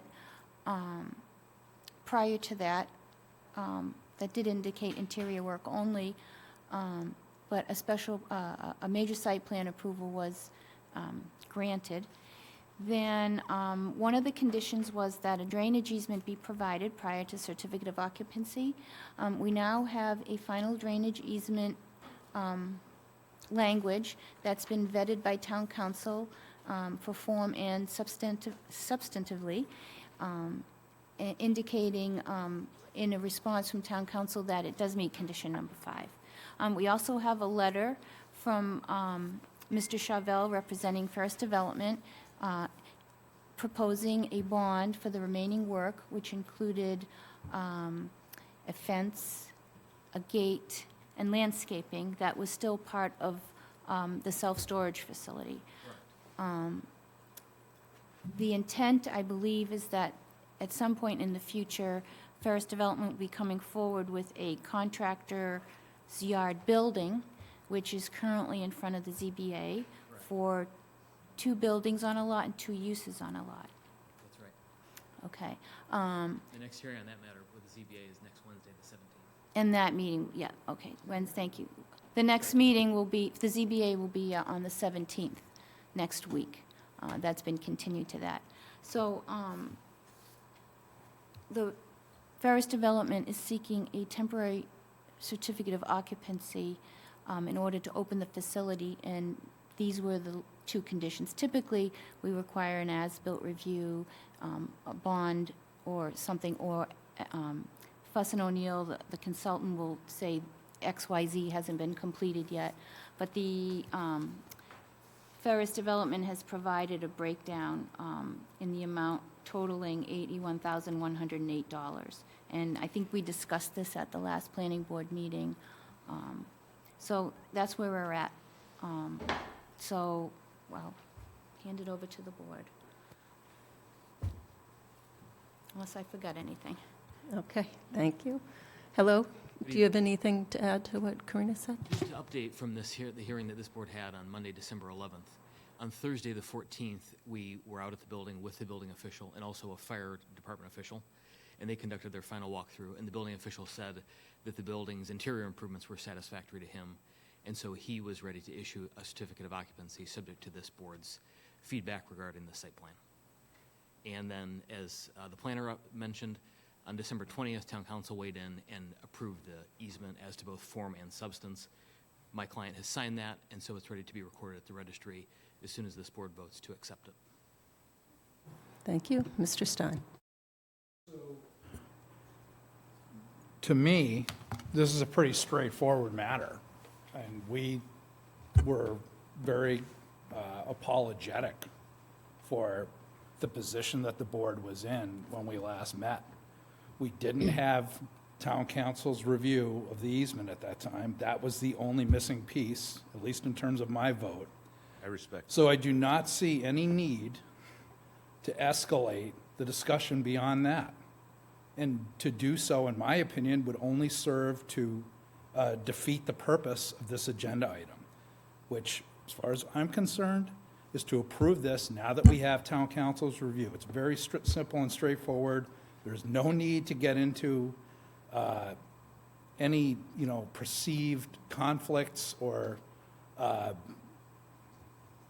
issues, really. And I have to stick up for our chairperson.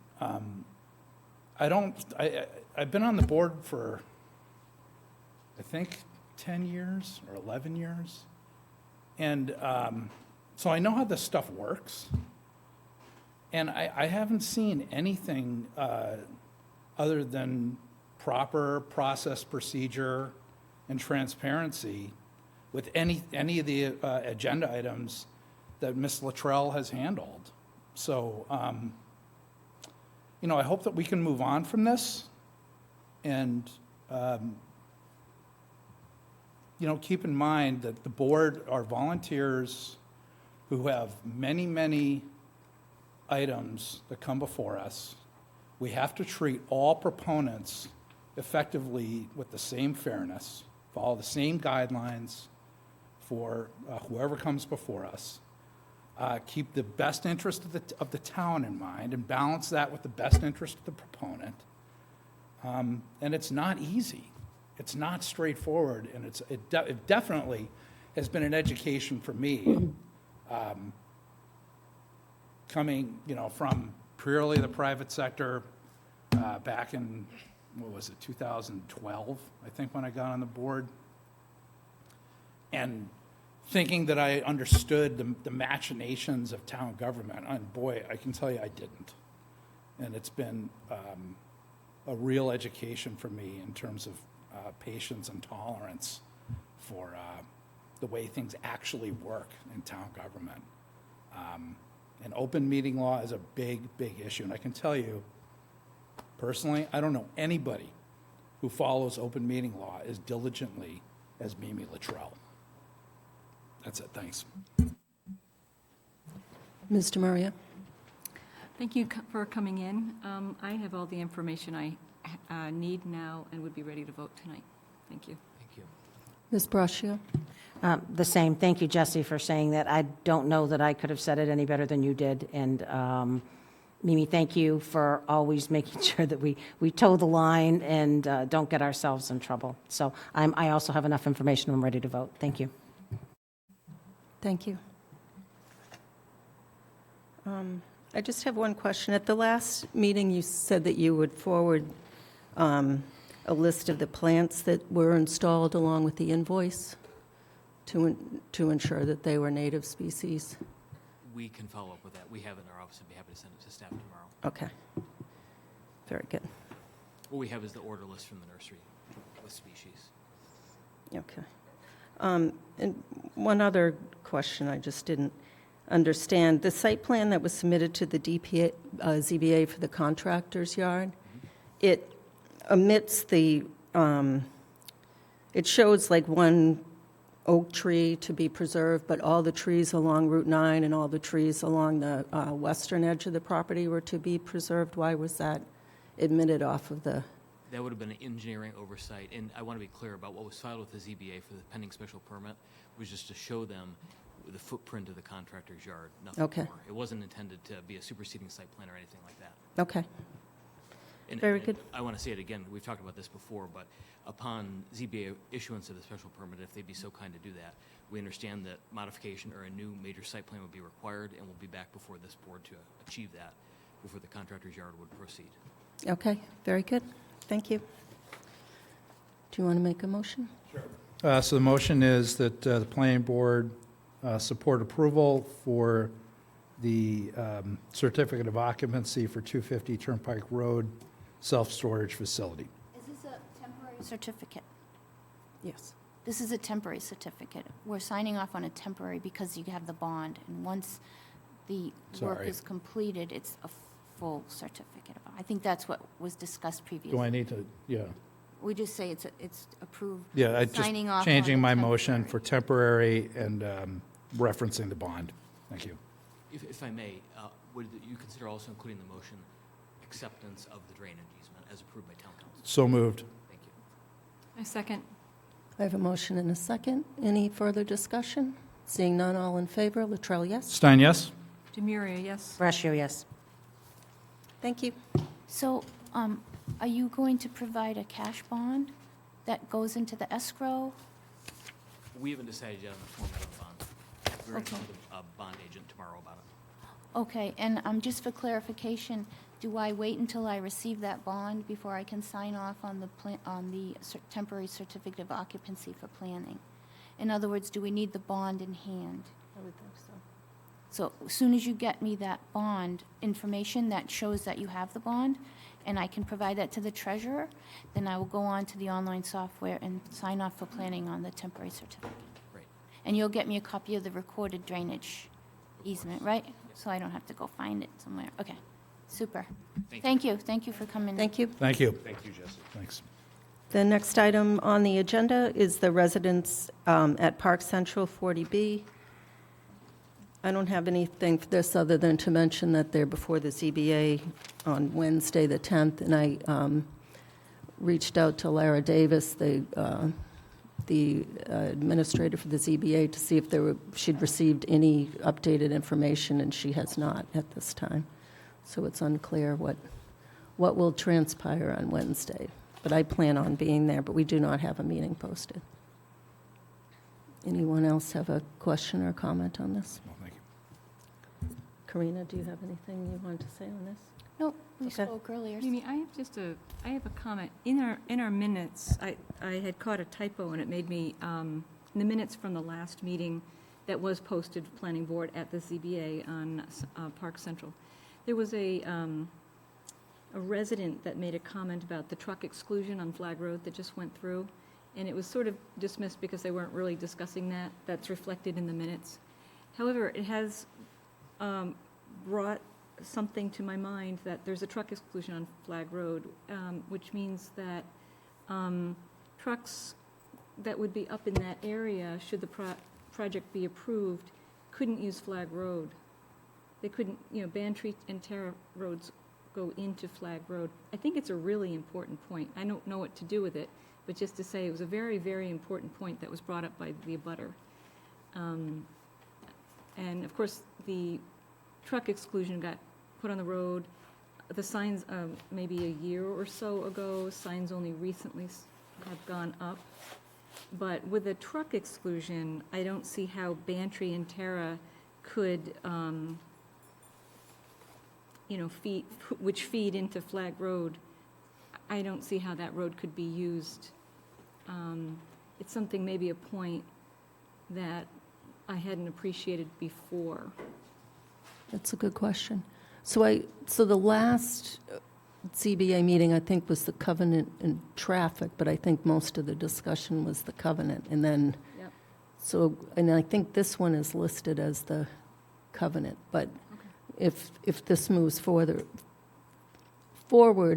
further, certainly that needs to be brought up. Debbie, do you remember what meeting, what the date of that meeting was? If you don't, I have it in my office, I just wasn't sure. Yeah, I know we'll be looking at the minutes tonight, and the abutter's name, for some reason, I think it was November 27th, but I'll get back to you. 29th? 29th. Yeah, November 29th, Yeah. okay. yeah. I mean, it was a minor point that was made, but it's actually a very important point. Anybody else? Then we'll move on to the next agenda item. The next item on the agenda is a discussion item, 325 Turnpike Road, Ken's Food Building Expansion Project status. Karina? Madam Chair, I'm going to recuse myself. Oh, okay. May I stay here? It's probably best to sit in the, I'll sit in the audience. yeah, Okay, thank you. keep Mr. Lit company. Mimi, can I ask a question? I can sit for this discussion even though I wasn't part of the prior discussions?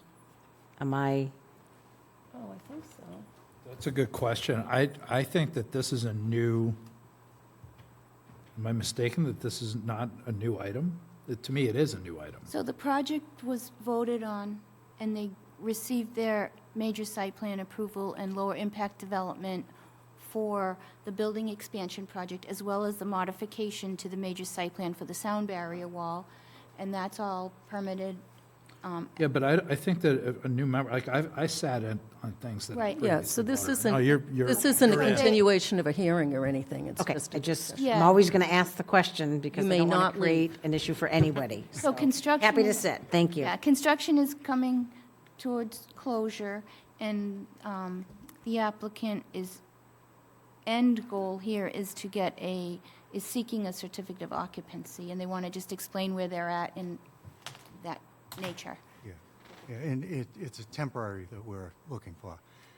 Bill Pizzoni, I represent Ken's Foods. Nice to see you all. Happy New Year. Welcome, Happy New Year to you. Sat up there. I don't care, and the client doesn't care. This has been a long process, obviously, and Ken's has completed the project as approved, but we found that in the driveway going into the back, and I'll let the engineer talk about this more, we wanted to widen that area a little bit and move some pavement around. And it's 920 feet. It's not a big issue. Fuss and O'Neill has spoken to it. They said they don't see it as an issue. What it does is it just makes a better line of sight for the cars going to the back and coming out, so they can see going out into where the traffic is better. And that's what the letter you got from Fuss and O'Neill is about. We have submitted all our as-built plans to date for the project the way it was approved. Sure. They're not, they can't hear. Okay. Yeah, the as-bills have been submitted for the project as it was approved. Fuss and O'Neill has them. They've had them for a week or two now. And Ken's has an operation going on there. It's been going on there.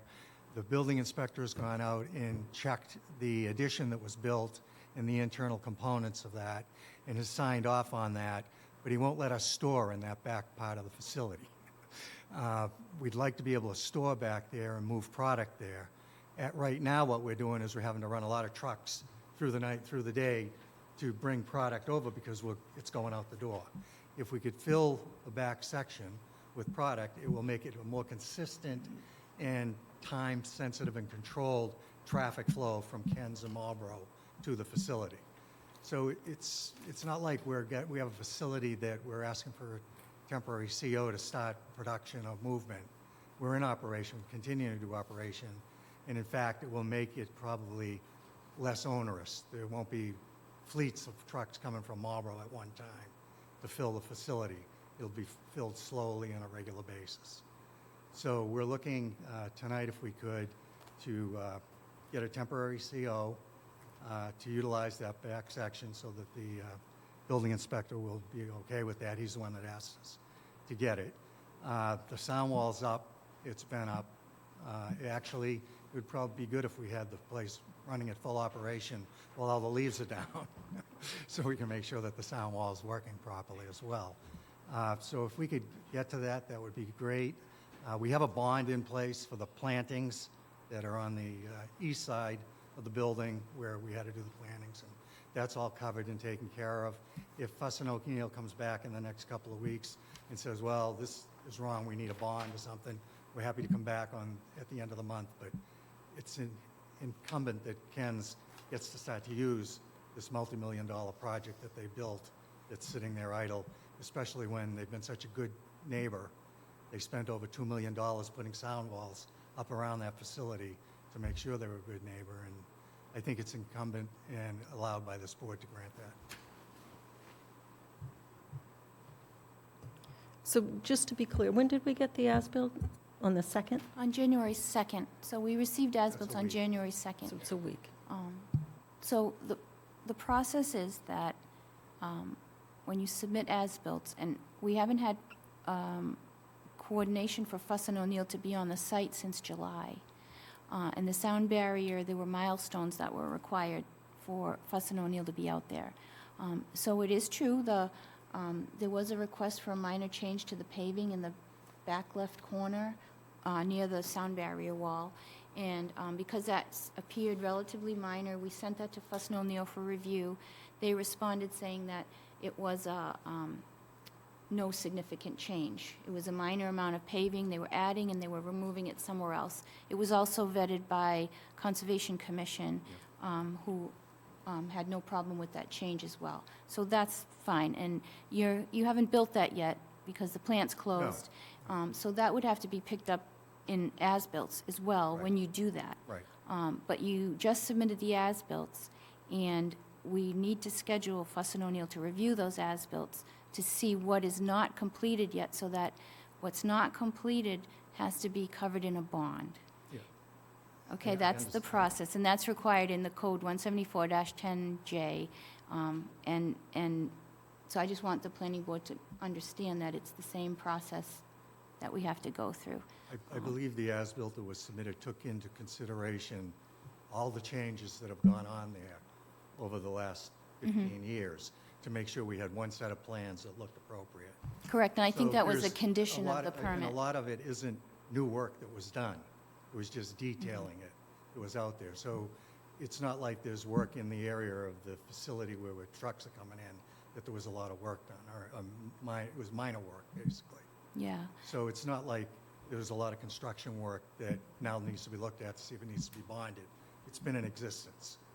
The major construction was the sound wall, which is off-site, basically, just off the pavement, and the building on the far end, the east end. how big was that expansion? I think it was 60,000 square 60,000, feet. yeah. Right, which required a access roadway around to the parking area, and it required relatively significant planting. We do have an $11,400 bond, or 11, somewhere, for the meadow, that was mitigated prior to, it was supposed to be built previously, so that was a mitigation kind of bond. So we have no, and I can't speak for the board, I'm just saying what I know as a town planner, that that information has to be vetted. Specifically because in the past, as-built have been submitted and they were not correct. So I just want to remind the board, and I don't mean to make it more difficult for you, but my job is to help you, but also protect the town. And protecting the town, I understand that. Yeah. But you also have a landowner here that spent millions of dollars to get this operational, and for it to sit idle for another month actually impedes the truck traffic around here. Yeah, It Yeah. would be better to let it be operational at this point. And as they said in the letter, if Fuss and O'Neill comes back and says, yeah, we think you need a bond for this, we'll come back at the end of the month and we'll set up the bond and put it in. so that's all I can speak to that, is the. Mr. Stein? Okay, let's see if I got this. We just received the as-bills. I mean, how quickly would you normally get a C of O? When it's operational like this, and there was really no change to the circulation other than the roadway. Well, I guess no, a better way for me to rephrase the question is, how soon do you expect the building inspector to give you a C of O? I couldn't hear you, I'm sorry. How soon will you get a C of O? A real C of O, not temporary? A real one? No, we're going to have to do some work still in the spring. with the It would be pavement. as soon as that pavement is done at that driveway. Yeah, this 900, So, Because that's the only thing left. like May or June? Yeah, Yeah. yeah. Well, I'm not opposed to a temporary C of O, but why not let us get the Fuss and O'Neill stuff done? We can probably have it on the next agenda. we're going, like I said, we're going into the height of their season, they need to get product there. And they have to send fleets of trucks now during the day, every day, to get product there, because that other 60,000 square feet would limit the amount of truck traffic that would have to go there. So it's really for the benefit of the community as well. Yeah, taking that into consideration, as I just said in the previous agenda item, we treat proponents basically all the same. Yeah, no, And this would be, to me, based on my experience, unusually lacking in diligence on the part of the board if we supported this. And if I could, I'd agree with you if it was a brand-new site that was just built, and everything was just built. This is an existing site that's in operation now. It's in operation. There's trucks going in and out of, there's traffic going in and out of there, there's product. All we want to do is bring more product over to put it in the building component that has been built and has been signed off by the building inspector, which will decrease or at least limit and spread out the truck traffic that's coming from Marlboro to Southborough.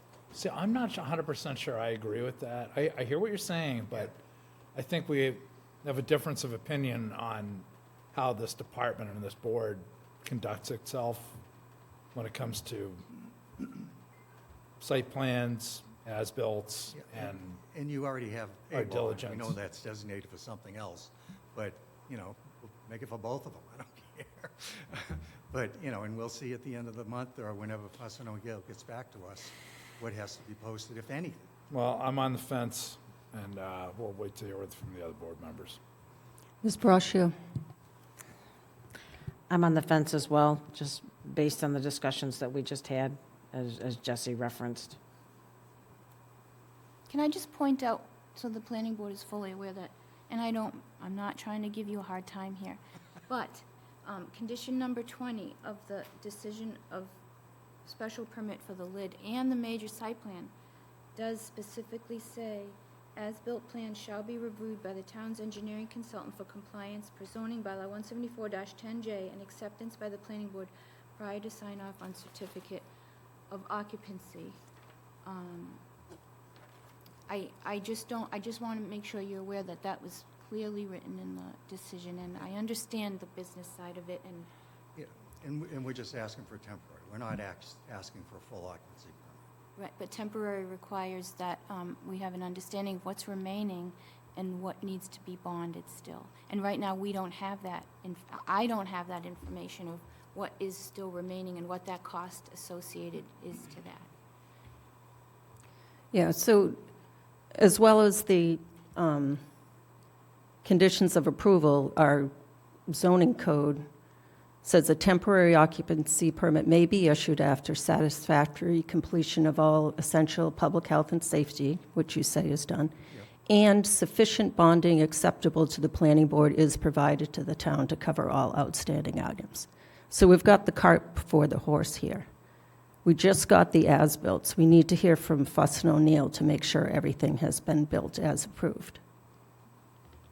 90% of it was in existence before we even went for our site plan amendment. So it is in existence, it's functioning, it's working. I understand that, but there was a new large addition, new driveways, there was a lot of landscaping. Yeah, which we've bonded the landscaping. Well, you bonded the meadow, Yeah. not all the landscaping. And there was a lot of other landscaping there, because it hadn't been completed from the previous site plan. So my opinion is that we wait to hear from Fuss and O'Neill, and then we'll hear by our next meeting, and then we'll know if anything needs to be bonded. I'm in agreement. May I have just a resident word? You will when we get to that point. Thank you. If I may, Madam Chairman, One of the issues that I think you just raised was the planting that had not been completed from the prior project. That was done very early in the project. In matter of fact, had gone through a review process to determine and certify that it was completed in accordance with, prior to us starting any of the new work on the project. So I just want to let you know that that work, of course, has been done, and as was the drainage, corrections that were made, so. Yes, those specific items, there were some very specific landscaping pending from the prior permit Right. that were addressed as part of this new permit initially, because they were required to in the conditions that they had to address those before they could Yeah, go and they further. were done. So those were done, but that's And it still. was reviewed. That But was- there's still landscaping associated with the main project at the subject project, That's correct. just so it's very clear to the public and Right. the board. And the town code requires bonding before a temp certificate of occupancy, not after. And if Fuss and Oil comes back and says, everything's fine, you don't have to bond anything. Then you get your Correct. temporary CFO. Yeah, Well, why wouldn't we get a permanent?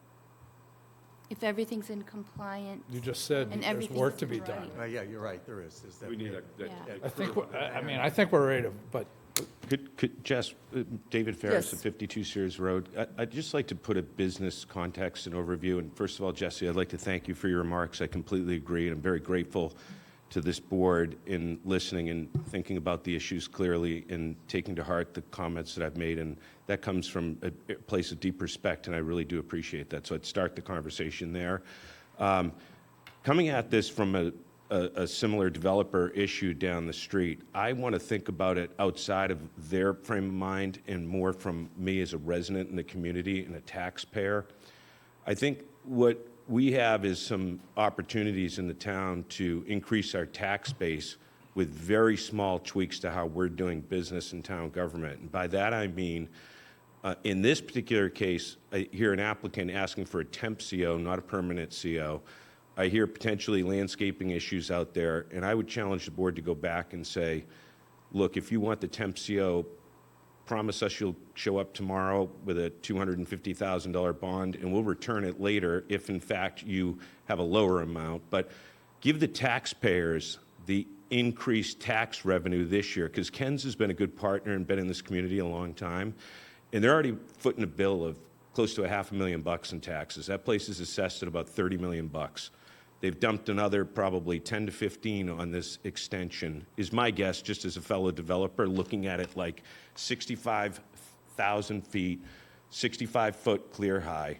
You're making an investment in this community of 10 to 15 million bucks. You're unbridling Paul Sabelli's hands, because he called me today to ask for our rent rolls in our various buildings in the community to figure out what our net operating income is. And respectfully, Ken's is going to have a very hard time defending why Paul shouldn't be able to put $15 triple net on the value of that 65,000 square feet, which is at least $15 million of additional tax revenue. If this gets punted into like another 2-3 weeks into February, I can guarantee if Paul increases their tax rate, they will kick and scream, and they will win. And they will win because they don't have a temporary CO to use the 65,000. These guys aren't going away with a $30 million building down the street. They've already made the investment. I looked at the agenda. This is a long cycle, 2021 to 24, to use a 65,000 square foot warehouse. I think you can build a lot of goodwill deposits with local developers by giving them an inch and seeing if they take it and do the right thing by us, the community. And the community, i.e. all the taxpayers, I mean, if Paul can put another 100 or 200,000 of tax revenue on this building for 2024, that's real salaries for teachers and firemen, et cetera, in this community. And the size and the increase of the use going from the footprint it is up by 65,000 square feet, it's the very issue I was lobbying about last year with our building. And I think the taxpayers win by you looking at the applicant and recognizing that they're a large local company doing business in our community, and us giving them a little flexibility to bond over it in a day or two, and us holding the money to be ensured they plant the native species and whatnot. we, the taxpayers, ultimately get a 50% increase in our taxable revenue from this taxpayer in this calendar year. And that's going to happen in the next 2 weeks. If this waits till February or gets kicked a few weeks, I can guarantee you it's non-defensible, because I fight these tax abatements with really good tax lawyers, and I win every time when a municipality does something like this. So I think you have a big opportunity to put hundreds of thousands of dollars back in the budget for 2024 by giving them a little grace here and then making them deliver. And I've known Bill Pizzoni for a number of years, so there is a maybe friend conflict just socially, and he's a man of his word and been a good guy in the community. But more importantly, I think Ken's has a reputation of really doing solid business and a very good reputation in this community and Marlborough. And Marlborough's fighting, I think you should be aware, every month, every quarter to win more of their business in that community. And by us looking at like this issue and saying, we're not issuing a CO, we're issuing a temp CO, we, the community and the taxpayers, win, because we get the extra revenue for 2024 that helps fund budget gaps. And so I think the chances of Ken's stiffing us in the community over trees and some driveway is very, very low, and I'd be willing to make that bet. Thank you respectfully for your time. You willing to put up a $250,000 bond? I don't think 250, because it's only some pavement that they're going to be looking at. I don't know. Well, that's all that. I don't think, my opinion, and I'm not the board, but I understand what Mr. Ferris is saying, and I understand that point. And I just have we don't have anything that indicates how much is valid to be, I haven't had a chance to get to your as-built certified letter. What does that letter identify as what is not complete? The only thing that's not complete at this time is the final pavement on the edges of that curve in the northwest corner of the project, the one that's held up because of the plant closure. All the plantings went through a very detailed and planting to make sure they were compliant. Goddard did a great job in locating them, making sure the sizes and the species were all the same, the ones that were correctly identified. In fact, there's excess plantings. So we have no confirmation on the drainage, which is an important factor. You have a large underground detention facility that was added to the current one. So I just... You may remember that in the process, the start of this project, we went through, there was you may remember the kink in the pipe and straightened out. Yes. Make sure that we got the full capacity of the system. Of the one that was built already. That But was then built, there and was this another... this is an extension of that at the same elevations. Yeah. And all of the elevations work. They've all been reviewed. Who stamped the as-built for the drainage? The surveyor did. And who because is they took that? all they did That's the Hancock measurements. Associates? Excuse me? Hancock Associates? Yes, they did. And we reviewed them, our engineer reviewed them from engineering standpoint, and we are happy with the way they look. As you know, we weren't happy with some of the things that we learned about earlier after the last project. So we've been made sure that they're working. And I believe that Fuss and O'Neill did review those drainage changes with us when they were done, when the corrections were done, Yes, there were corrections to the prior permitted drainage. which controls the whole system. So you see, the history is that things have gone wrong because some of the process wasn't followed properly, and then it caused it to bleed over into the new permit to create conditions that then made sure that those drainage issues were covered and the landscaping was covered. So I just want to make sure the planning board has all the facts. Right. And I don't But think that what is Mr. just- Ferris is saying is wrong. It's a very valid point, and each project is a separate project. We do have the code that we have to follow, but it's not. Yeah, I'm guided by the zoning code that is voted on by the legislative body, and that's what those who elected me want me to follow. We would be willing to put up a bond right now, not even knowing what the amount is, but a reasonable bond. But we have no idea what that is. Mr. Robbins. Chris Robbins, 39 Parkerville Road. It's 9 o'clock, it's almost bedtime, and I still don't understand how you stay awake without a cup of coffee at your side. What you're deciding here is an enormous responsibility, and unquestionably, I mean, by chance, for some reason, I was on the Greater Community website, noticing all the volunteers in all the towns that are doing what you do. Your work is enormous. This town is growing, and everything around us is growing. One thing I learned being with economic development, the competition for jobs, housing, schools is enormous. And my recommendation is that all of our committees have a responsibility to act and ask, what is the tax impact on every decision we make to do the right stuff? It's not just a permit for the number of bushes we get. Those are important issues. But the financial implications, the ability to attract jobs, there's a housing crisis. There's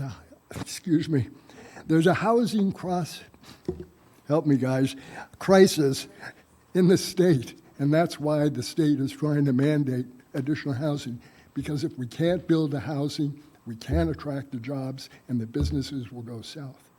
Likewise, we have Ken's Foods, who took over the Verizon building that was vacant for years, and they are paying taxes. We ought to be standing here and thanking them with the president at our side and say, let's get the CO signed on a temporary basis and move forward and make things happen. The implications financially are enormous in this town. So I just want to conclude that we are not the little shiny Southborough on the hill that we love. We are competing in a world market. If you look at the cross-section of industries in our town, the Japanese are here.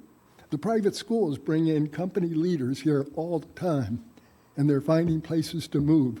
And how they're received depends on whether they stay here or grow with us. You are the stimulus for ensuring the economic well-being of this town. And what's enormous is Dave grew up on my street as a kid riding a bicycle, and he's a champion for this town. We have Ken's Food, who lives right up on Sears Road, and they've done more for this town. And tonight ought to be a night of celebration and thanking them for what they do. But we can't thank you enough, because I know you all have an attention ability for detail that's extraordinary.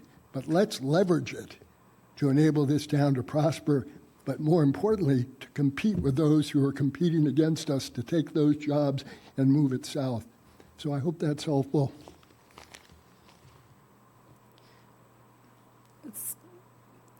Thank you, Chris. There's zoning code that we can't ignore, and our conditions of approval, unless there's another. No, I think that the comments from the public are well taken. We're very grateful for Ken's Foods' contribution to our town and for your presence in our town. And we've done business as a board with this proponent for years, and I feel successfully, and I feel like the business has done well and grown, and I endorse all of that. At the same time, to Mimi's point, this is about fairness and consistency. I think that it would be extraordinarily out of bounds, if you will, for us to vote on a temporary C of O without the bonding, without feedback from Fuss and O'Neill at least, on which to formulate the bond. So I am fully ready and assuming that January 29th, that will occur. And if for some reason Fuss and O'Neill hasn't completed their diligence at that point, I think at that point it would make sense to go outside of our normal course of business and do some guesswork on a bond. But I don't see that we're in that position at this point. Ms. Braccio? I'm going to be honest, I'm really struggling with this one. But the process is the process, and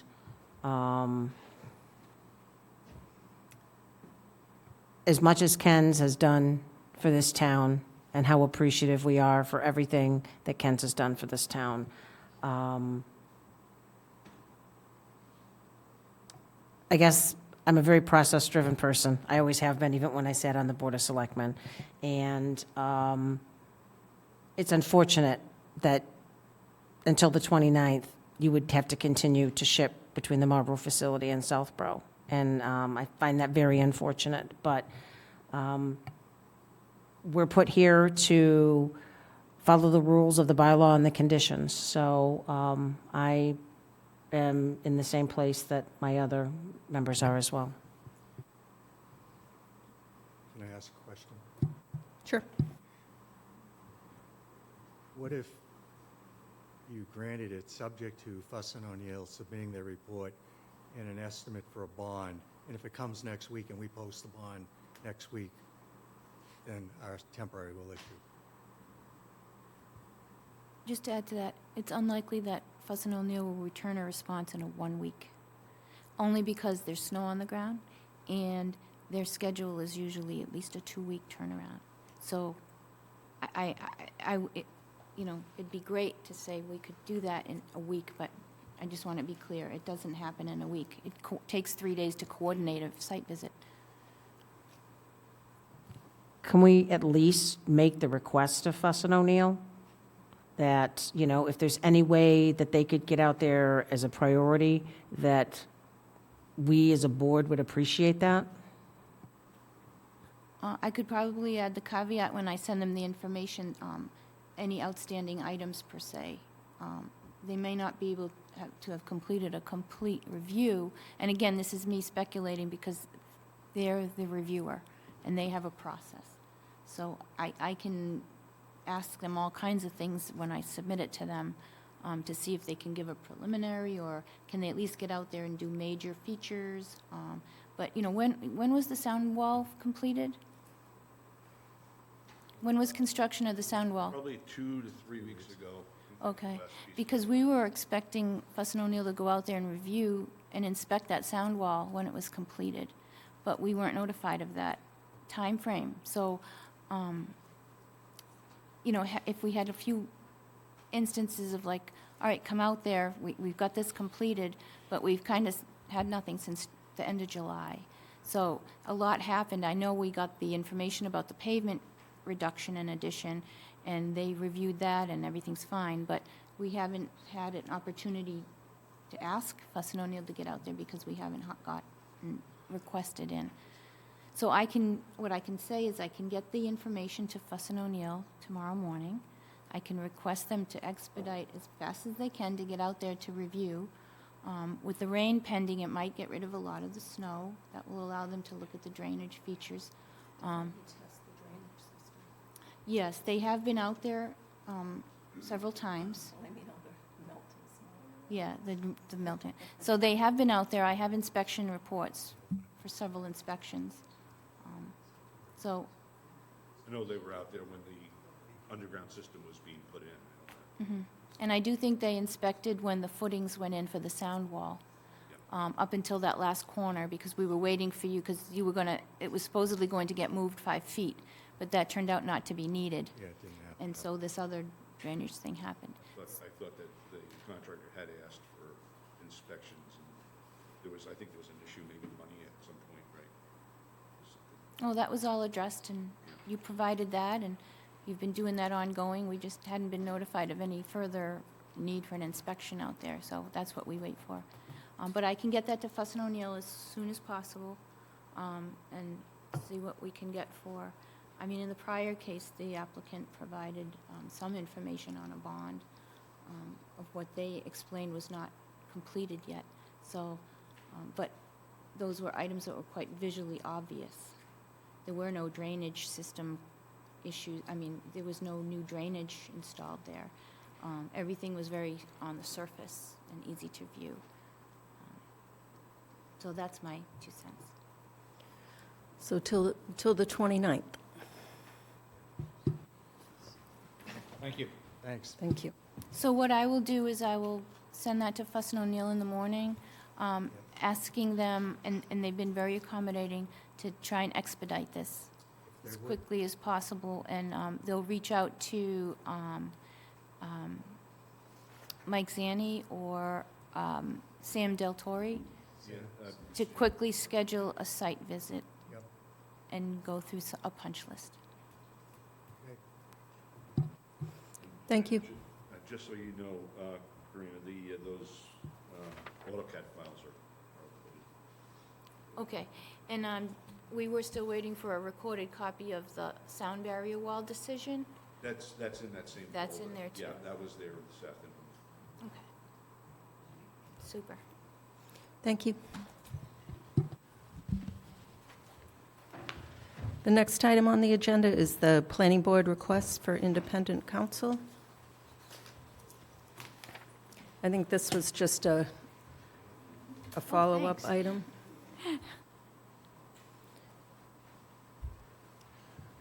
Oh, sorry, Debbie. The next item on the agenda, the planning board request for independent counsel. We were just following up on, I don't even remember what the date, was it December 19th? Jesse and I attended the planning board meeting at which they addressed the planning board's request for independent counsel to answer our questions on the 40B at 120 Turnpike Road. The reason we had asked that was because previously town council had made very clear that he worked for the select board and he advocated for their position. And the select board had come out in written letters in support of this project, so we felt we couldn't get unbiased legal opinion on our questions from town council if he was advocating for the select board position. However, the select board voted 5-0 to deny us special counsel. Do you have anything you want to add to that, Jesse? Sure. It was the 19th. And there were specific questions on the creation of the lot and which entity can legally create the lot. And I thought it was an interesting dialogue that we had with Select Board, and that I can't speak for you, Mimi, but I just basically had a fundamental, very difference of opinion with them. Their position is that they did not, they never intended to portray an approval of the project. They intended to voice a general support of the project, contingent on the proper process and procedures and approvals. I didn't see it that way. I saw it more as a strong endorsement by the select board that could create a conflict, and I felt that having an outside legal opinion on specifically the creation of the lot would best serve the interests of the town, and they just disagree with me. So I think that's that. I think it was more than, there's also the question that it's a non-compliant lot, and in our code, you can't subdivide or reduce in size a non-compliant lot. So there were those zoning questions also. That's fair. Mr. Maria. So I watched the recording, so we didn't post an agenda that night, I think. I wanted to correct the record on something and also just give my opinion. There was a question by Mr. Hamilton to both you, Jesse, and Mimi about, well, who would pay for this? And I just wanted to correct the record because I believe it was last town meeting, annual town meeting, or the one before, where in the budget, the special town council and town council were combined into one budget item. I know because I held that at town meeting, and in fact, Ms. Braccio answered my question. My question was, I think I asked why was it being combined or something? Was that last year or the year before? And it combines with the whole picture that the reason Mr. Tallerman was chosen, from what I understand from Mr. Dennington, is that his firm is able to answer questions if he doesn't have the bandwidth. And so it just made sense to Select Board that council and town council, special town council would be combined. So just to correct the record, Mr. Hamilton said, well, who will pay for this? And so I understand that it's combined into one budget item. And I don't know whether that was just for 1 year. I'm going to ask whether that's going to be for every year, because it would mean, moving forward. But I wanted to make note that town council is having office hours on the 17th, I think. And so one thing that the select board seemed very positive about was that we should be getting advice from town council. And I think we should go see him at his office hours on the 17th. I also think we need an answer. I think it's kind of black and white. I think it should be in writing. And I wanted to maybe even ask Select Board directly, why aren't we receiving things in writing from town council? So I find the little notes that go back and forth kind of unnerving, because I can't really follow them. And I think that I'm not getting them all. But I think that a bunch of us should show up on the 17th. And we should maybe even grab a few other people from some of the other boards, because it's the ZBA that needs to know the information. So we grab some ZBA members, see if they have interest to go talk to town council, ask the question directly, and ask him to put it in writing and put the issue to bed. So that's going to be, I guess, my recommendation. I was, encouraged that the select board felt that the planning board should be receiving advice from town council. I know we feel that we're not getting what we're used to, or maybe what the other boards are used to. Having been a member of the Zoning Board of Appeals, I can tell you with previous town council, we received much more interaction, including when we were being sued, but also when we had matters that were difficult and we had questions. At that time, previous town council was available for us. So I don't think we should be defeatists. I think we should, move forward. A bunch of us should show up and directly ask him and demand that he put something in writing, so that we can all take a look at it. And again, if we have any questions, then we can ask further at that point.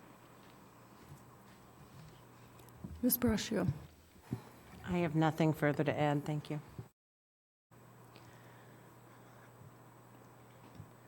So should we show up at office hours, or should we do a submittal for a written legal opinion?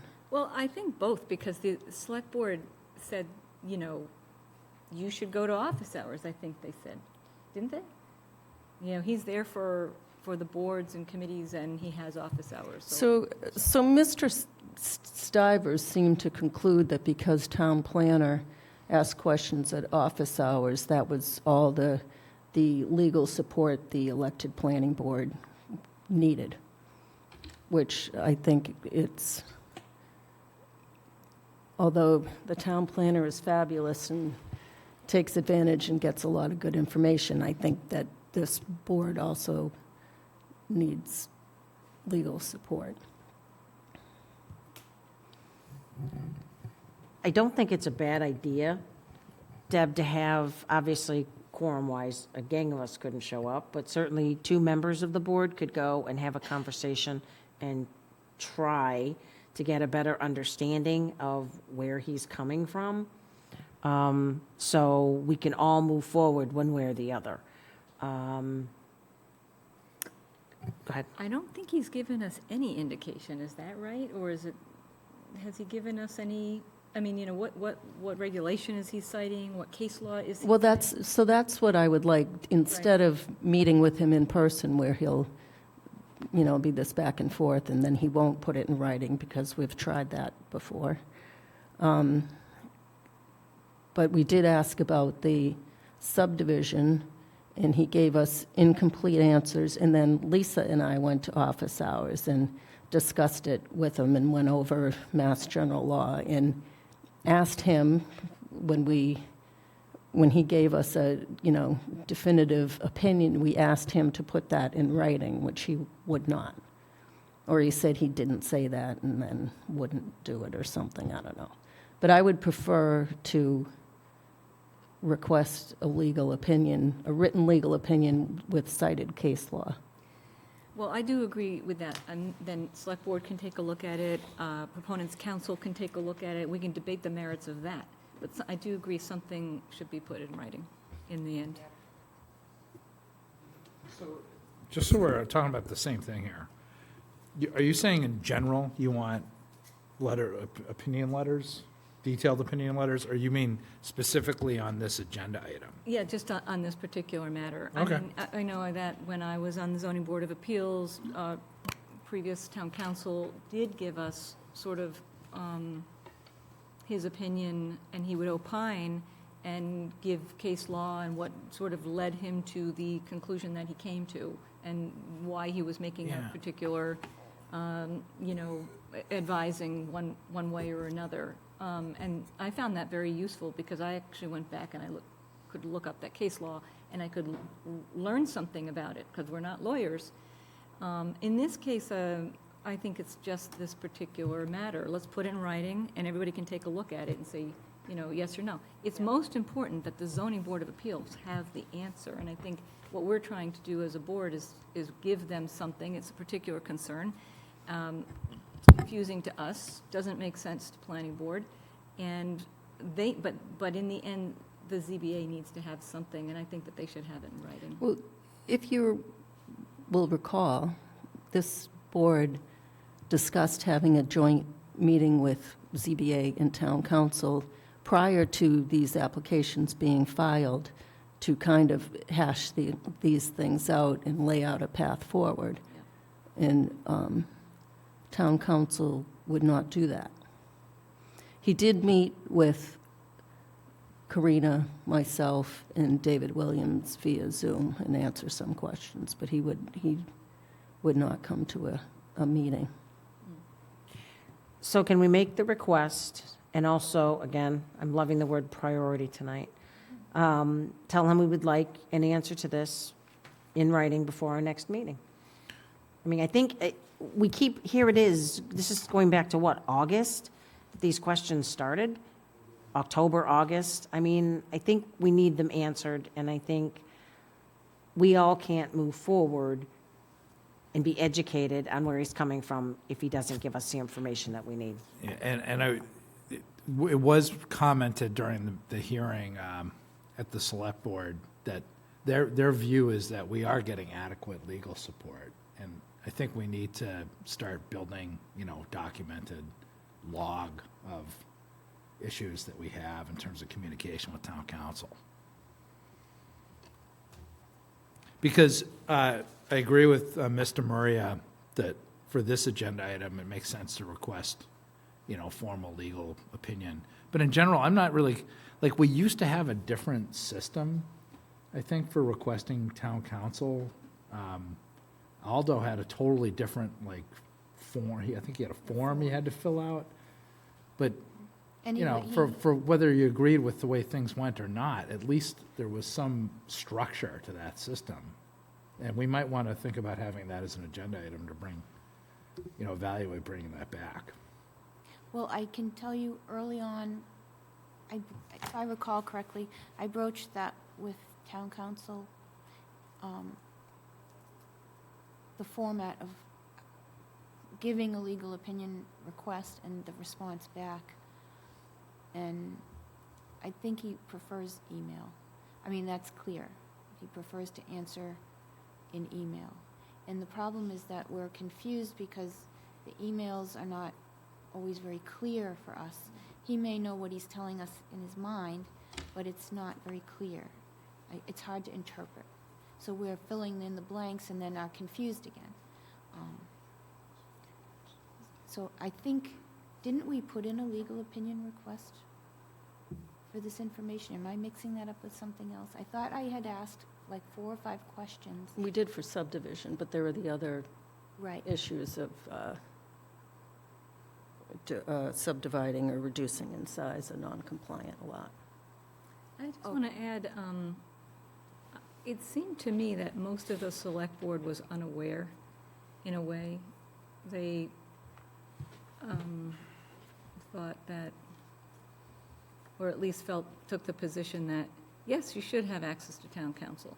So whether or not we feel that we didn't or whatever, they, I think, pretty much felt like we should have access to town council. So I think that we should just keep pushing. It's not Jay that's going to make the determination. It's the select board, right? So, you know. That's right. To your point, it's not so much whether or not Mr. Tallerman wants us, you know, whether emails work for Mr. Tallerman. I think we need to go to select board and say, look, this is what's going to work for us in terms of clear, straightforward communication and a structured process. So when are office hours next week? So 17th is the So next. maybe we ask for a written request and follow up with them at office hours on what the response is. Yeah, and when it's written, it should be given to the proponent and the attorneys. It should be given to the zoning board of appeal. I mean, one of the things that we put in the master plan, I link this thing all back together, is more coordination between the boards.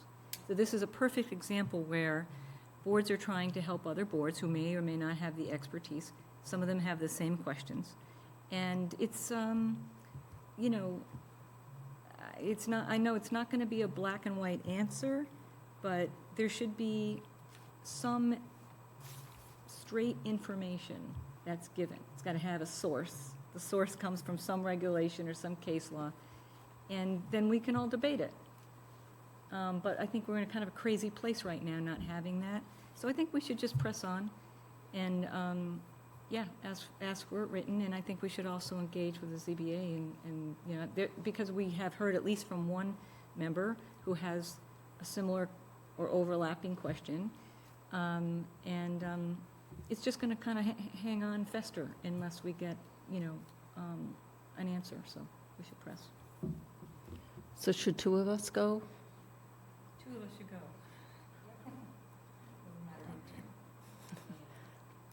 I'll go.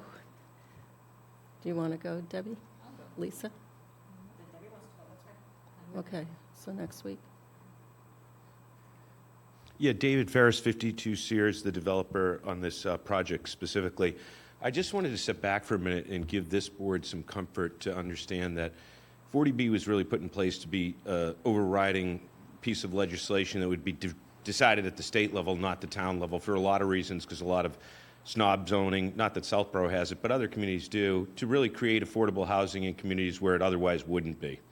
And so I sat in a meeting, I think, earlier this week, might have been, wait, I don't even know what day today is, might have been last week, with the residents on the 250 project that abut the Skylar Drive residents who are facing the same application that they know is pending, that the state's, like 120, decided it's an eligible site. So the state did a very careful review, a field visit, looked at all the legal documents, and made a determination. So you've gotten one level of state review that I think you can rely on at this point.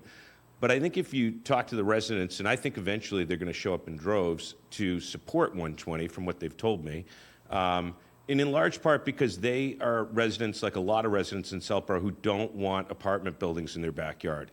They want them placed in responsible. So, Mr. Ferris, we're not, the discussion item isn't the 12040B, it's this board Right, and I'm getting gaining to the its point, legal. which is, the point is the planning board is seeking alternative counsel, or was seeking alternative counsel that the select board said really wasn't needed because there's a firm already in place that represents the town. And Mr. Tallerman, I don't agree with everything he says, but I know he agrees, or I think he might agree with Lou Levine, our expert in 40B. He agrees with another expert lawyer we pay a lot of money to. And I'm merely making the point to the planning board. A lot of really smart lawyers have looked at this, and they've determined it's an eligible site. The state's determined it's an eligible site.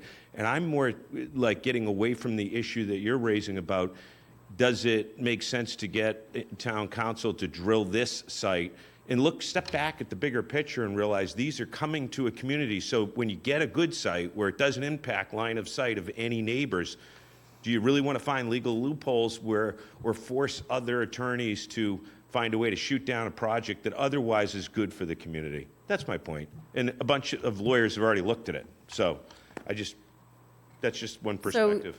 So the 40B parcel is something different. The other parcel needs to comply with our zoning code. Right. And that's where the questions are at. And we have been down the road before where a 40B was approved that was not compliant with Mass General Law, and that was not a good situation, and the town lost after years and years and years in court.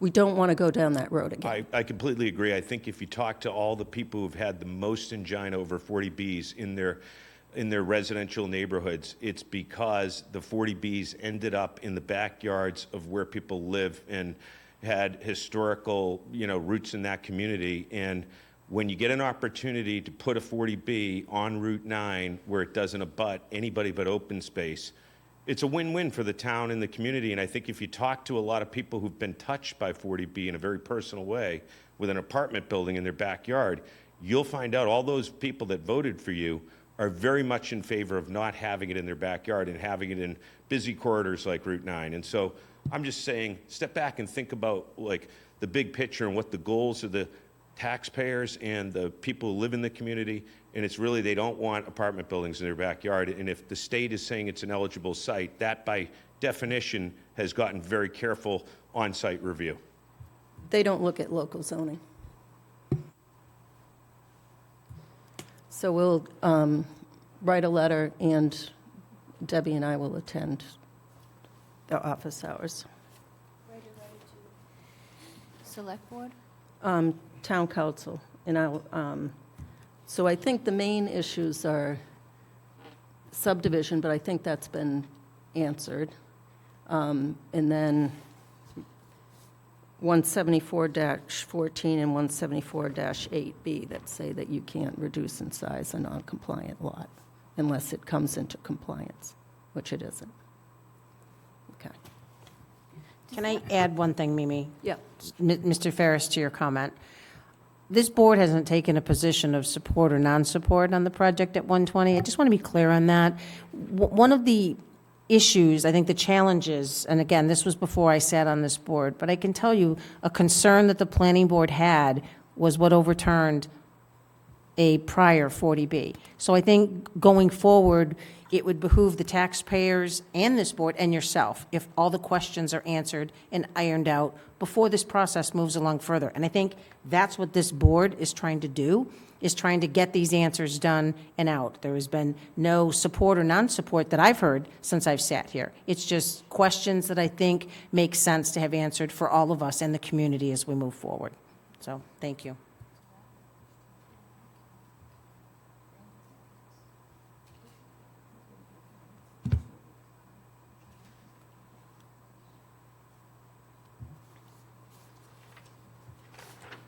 Okay, the next item on the agenda, planners report.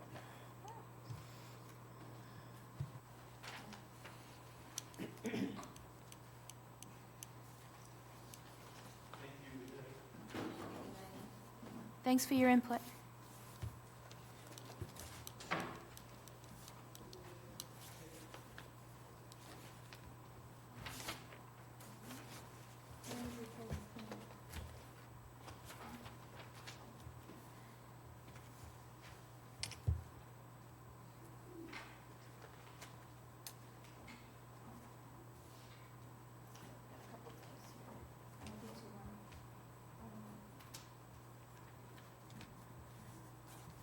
That's the 17th, Yeah.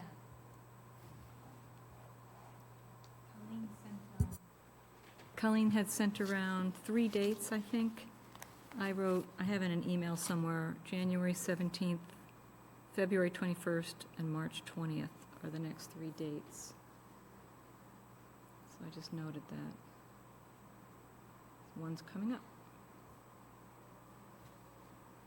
Or maybe it was Karina. I don't know who sent it. Oh, it was Colleen. It was It was Colleen. while I was out, yeah. Yeah, I guess it's usually 10. So just a quick update, Mimi had sent some questions, follow-up questions to Select Board Chair Andrew Dennington regarding the public shade tree that was removed in violation. And let's see here. I think that the last that was heard was that a letter was delivered indicating the non-compliance and that they hadn't heard back yet.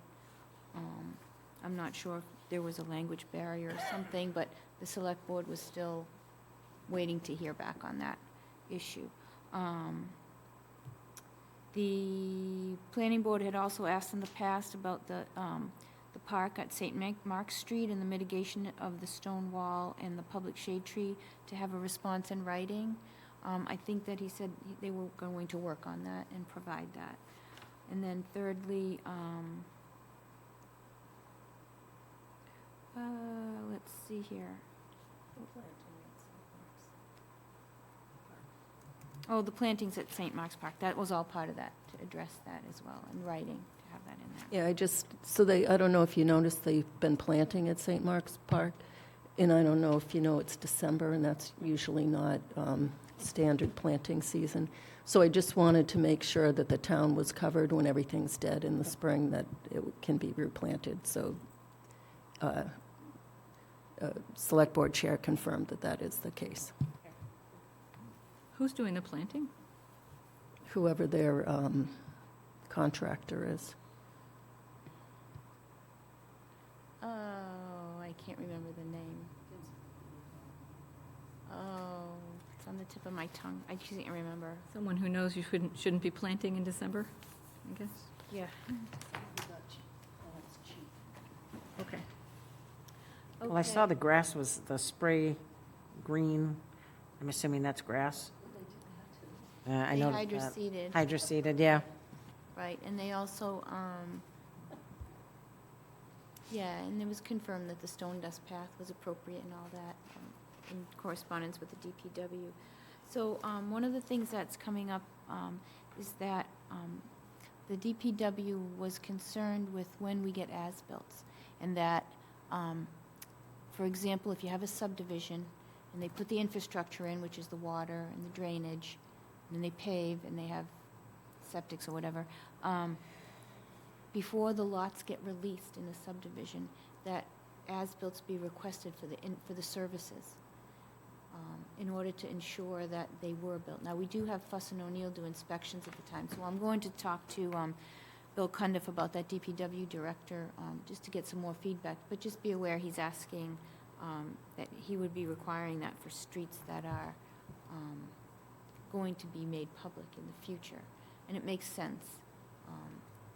So we'll get back to you on more of that. And subdivision rules and regs are not a zoning amendment. It's in front of the planning board if we update those, as is the standard street cross-section, as we discussed, going from 50 to 60.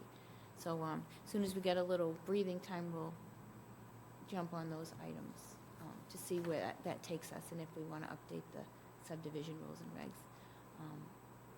Because we also need a new cross-section drawn, and maybe he has VHB doing that or something. I don't know, I'm just guessing that he has something in the works there that would work, especially for tree planting, because that would allow more space and not impact the sidewalks later that are put in.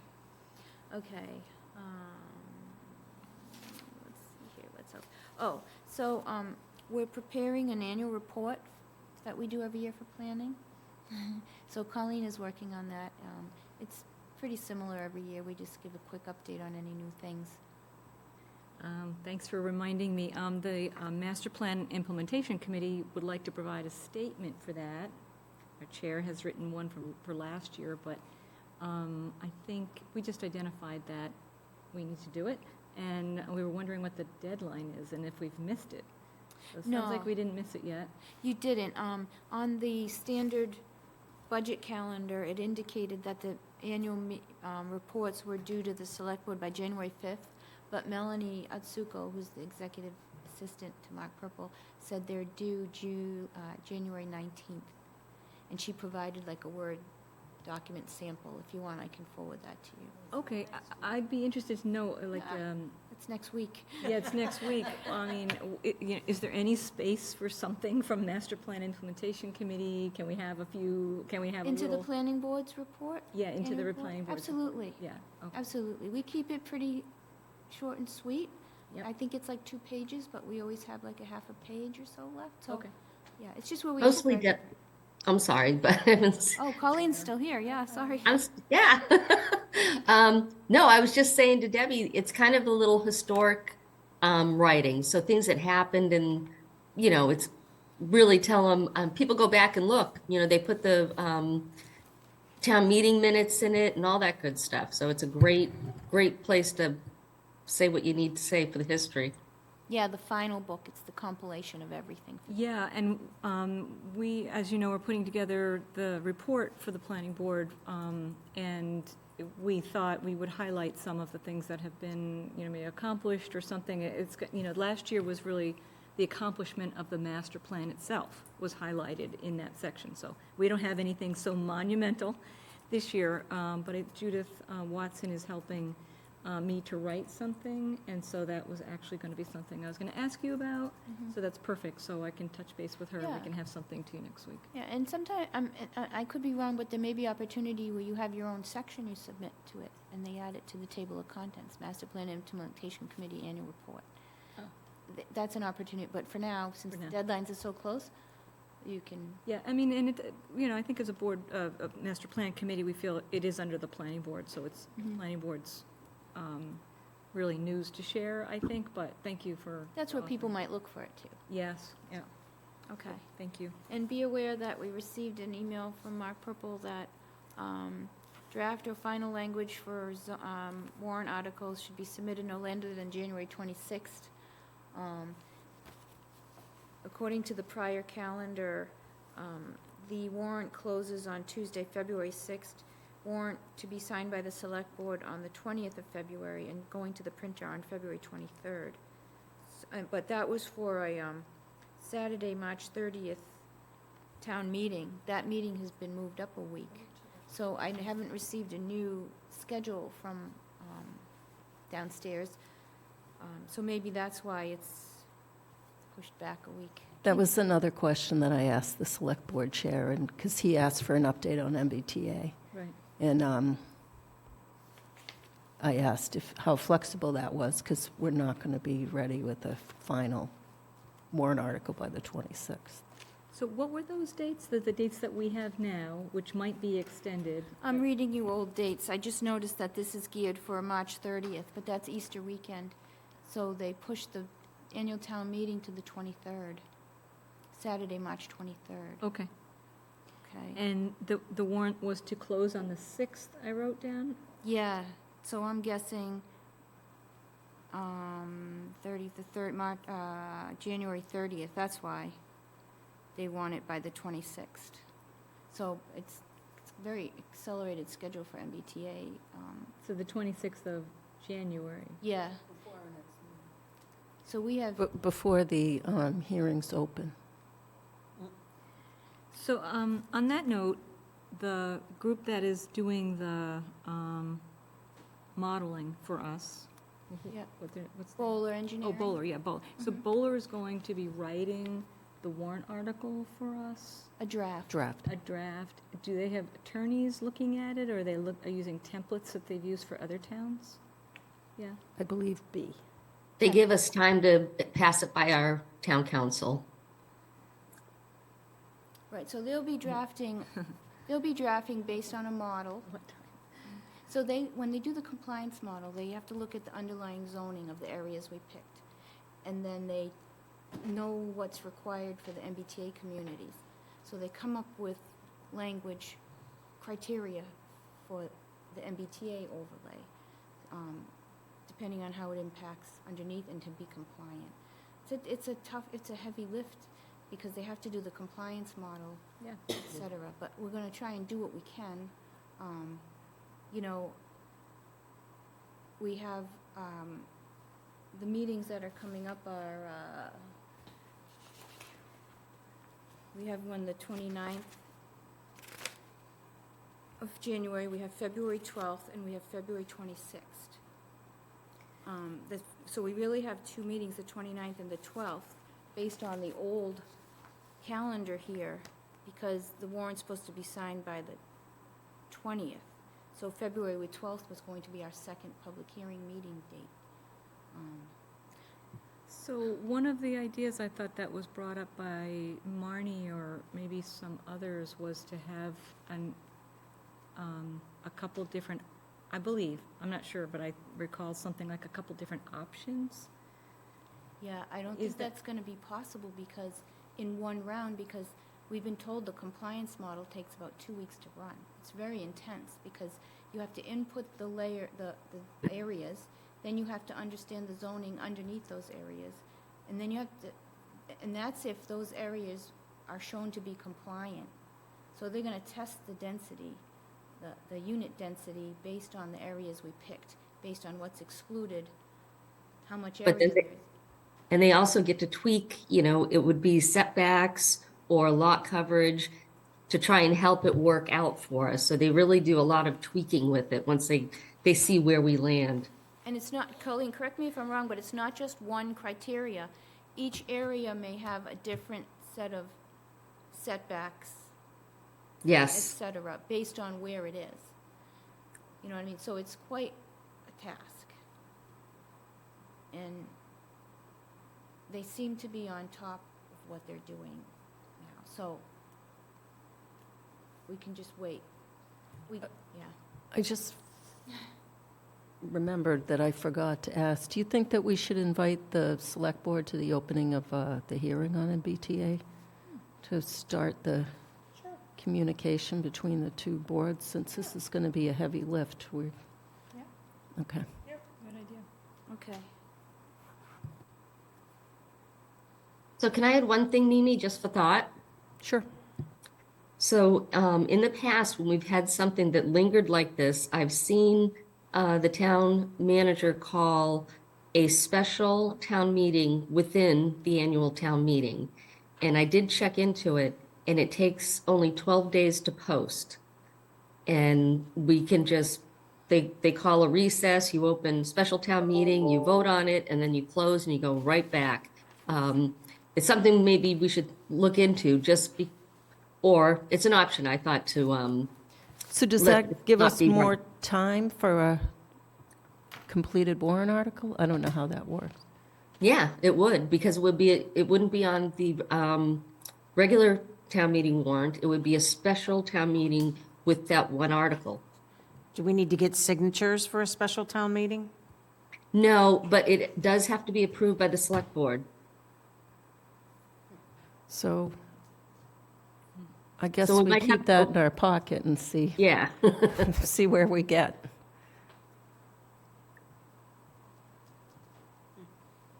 Could you also call, just ask for a special town meeting? Yeah. After town meeting, if you Yes. needed 2 weeks or whatever, or a month? And just, the problem is that when you're at annual town meeting, you have more people. That is the whole difference. And that's why, if you have something that's just missed the warrant and you just wanted to finish something up, you really want to do it at the town meeting, but you do get that little wiggle room, of 2 weeks. And that has to do with the, oh my gosh, the moderator and whoever the guy that posts it is. What are they called again? I don't know. Paul Semino would know about it. Oh, constable, Colleen? Yes, that's the word I was looking for. Thank you very much. That came from the genius Mr. Litt. Oh, thank you, Mr. Litt.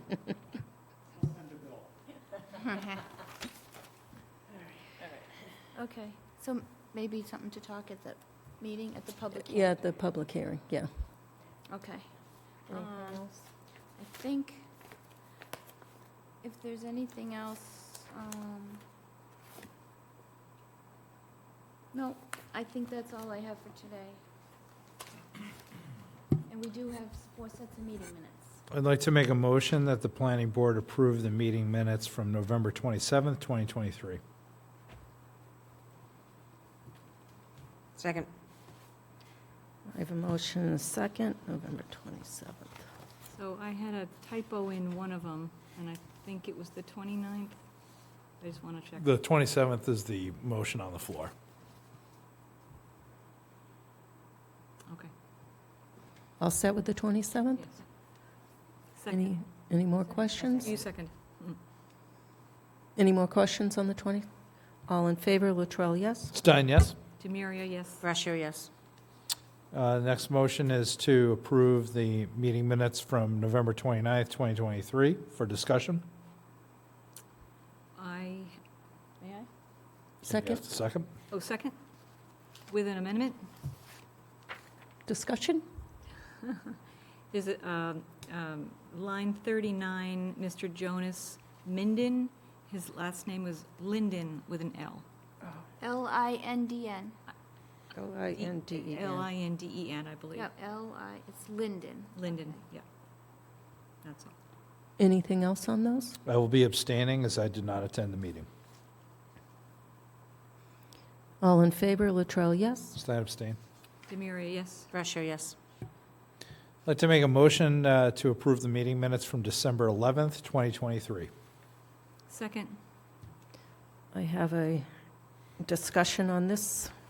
Line 137, there's a extra word, appeared, that just needs to be removed. Are we on December 11th?